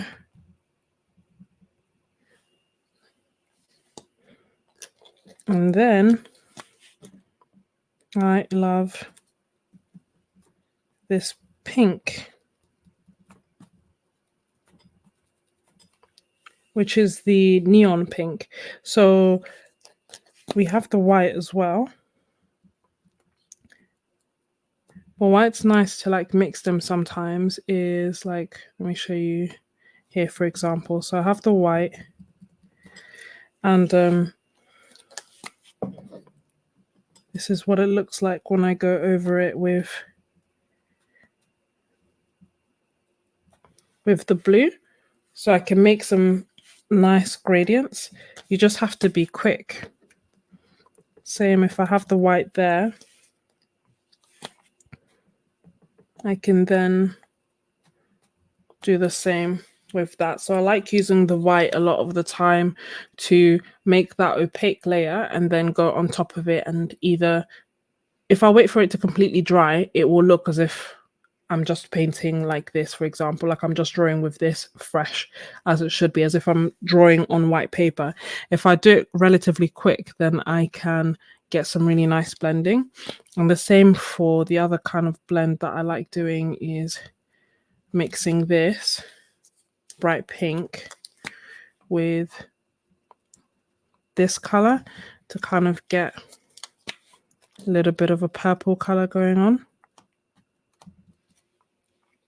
And that's what that purple color looks like.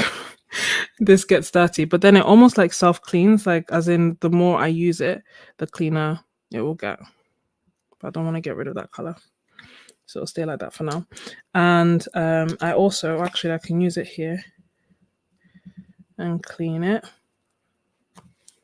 because I also like using it with the dark blue.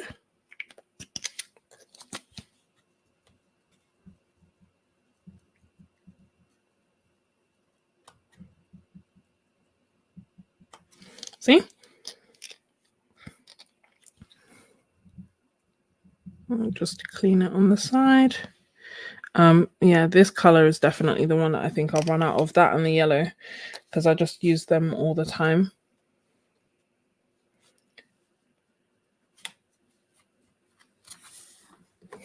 Good night, Whitwix.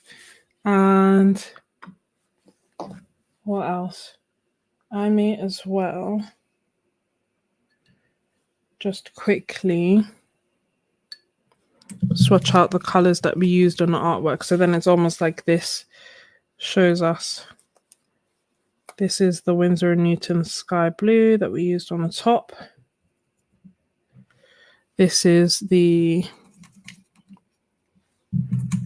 quickly fading but still was present Hooker's green.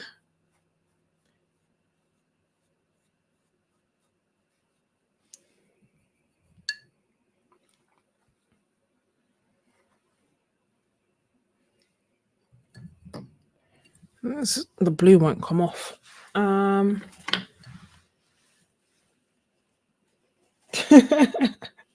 Miss Ebony from Woody's to Tempera Sticks. It's true, we're taking all the kids' supplies. I wonder if these art brands even know, like, you know, if these companies even know that this is happening. Or if they're just like, oh, wow, that's weird. We've all of a sudden got a huge uptake in the sales of our suppliers. We wonder why. That's the golden yellow that I used. And then, of course, I'll swatch it here. This is Cause in Down Throne Blue that I also used.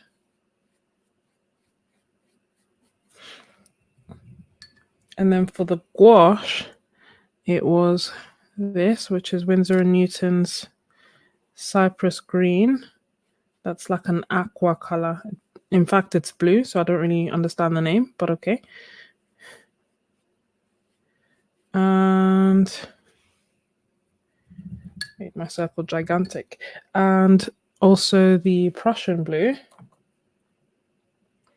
by Winsor & Newton.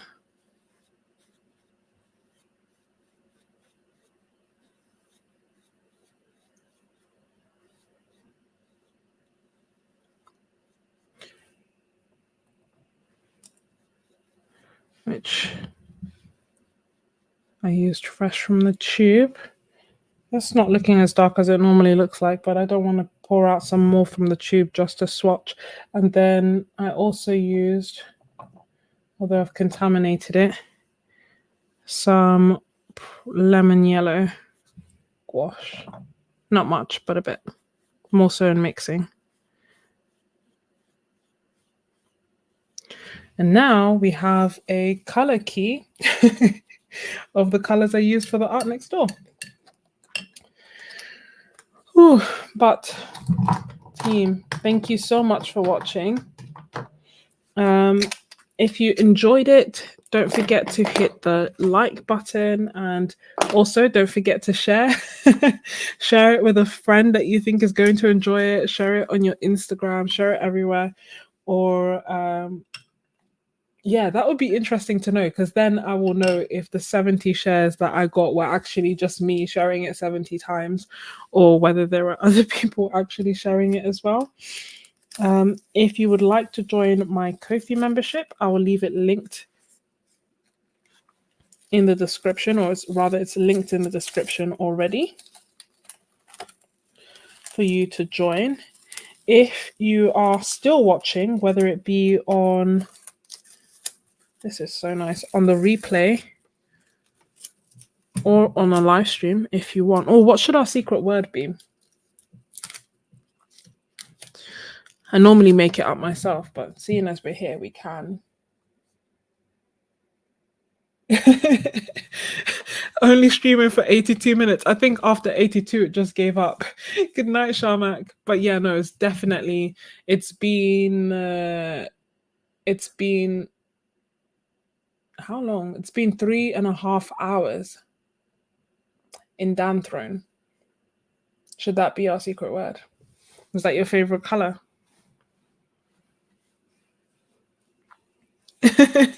Had gelato fun. Derwood, share, if you don't mind, obviously, and anyone always, feel free to share. I really want to see what everyone has been creating. I think that's the one thing that I also love about the Zooms, that we can actually most times and not like lift up and see what people are doing. But with the live streams, unfortunately, we can. No, that is true. It's one of mine. So if you do want to share it on Instagram or Discord, please do, because I would love to see it. I will share the references on my Ko-fi as well. So if you want to watch that, if you want to continue it, you can. Hey Louis, thank you. Welcome. We're just wrapping up. We've been here for 3.5 hours, which I'm quite impressed by, I'm not gonna lie. And yeah. Oh my gosh, is it morning? I wonder what time it is. Yeah, it's 4 a.m. But yeah, if you're still watching on the replay, then let me know that you're watching by saying either in Dan Throne, or if you don't know how to spell it because it's kind of long, then you can say rocks, because painting the rocks was actually my favorite part. Rock formation. I like that. Yeah. Say rock formation. And here, so this is what we did. This is what we did before. And then this is also what we did now. And it's, yeah, honestly, you're watching live. Good. So we have a number of options in Dan Throne, rock formation, or just rock. I'm happy with whichever one you pick. You say any one of those 3 magic words, I'll know, you'll know, and everybody else will know that you are a real MVP. Thank you so much to everyone watching on the live. Thank you for all the questions and the comments and for keeping me company. You really are like a really, really wonderful group of people. And if you did create something, don't forget to share it. I would love to see. But yeah, good night / good morning. Agent XB, you should probably go to bed as well. We should all definitely go to bed, and yeah, I'll see you guys next time. Bye. See you later.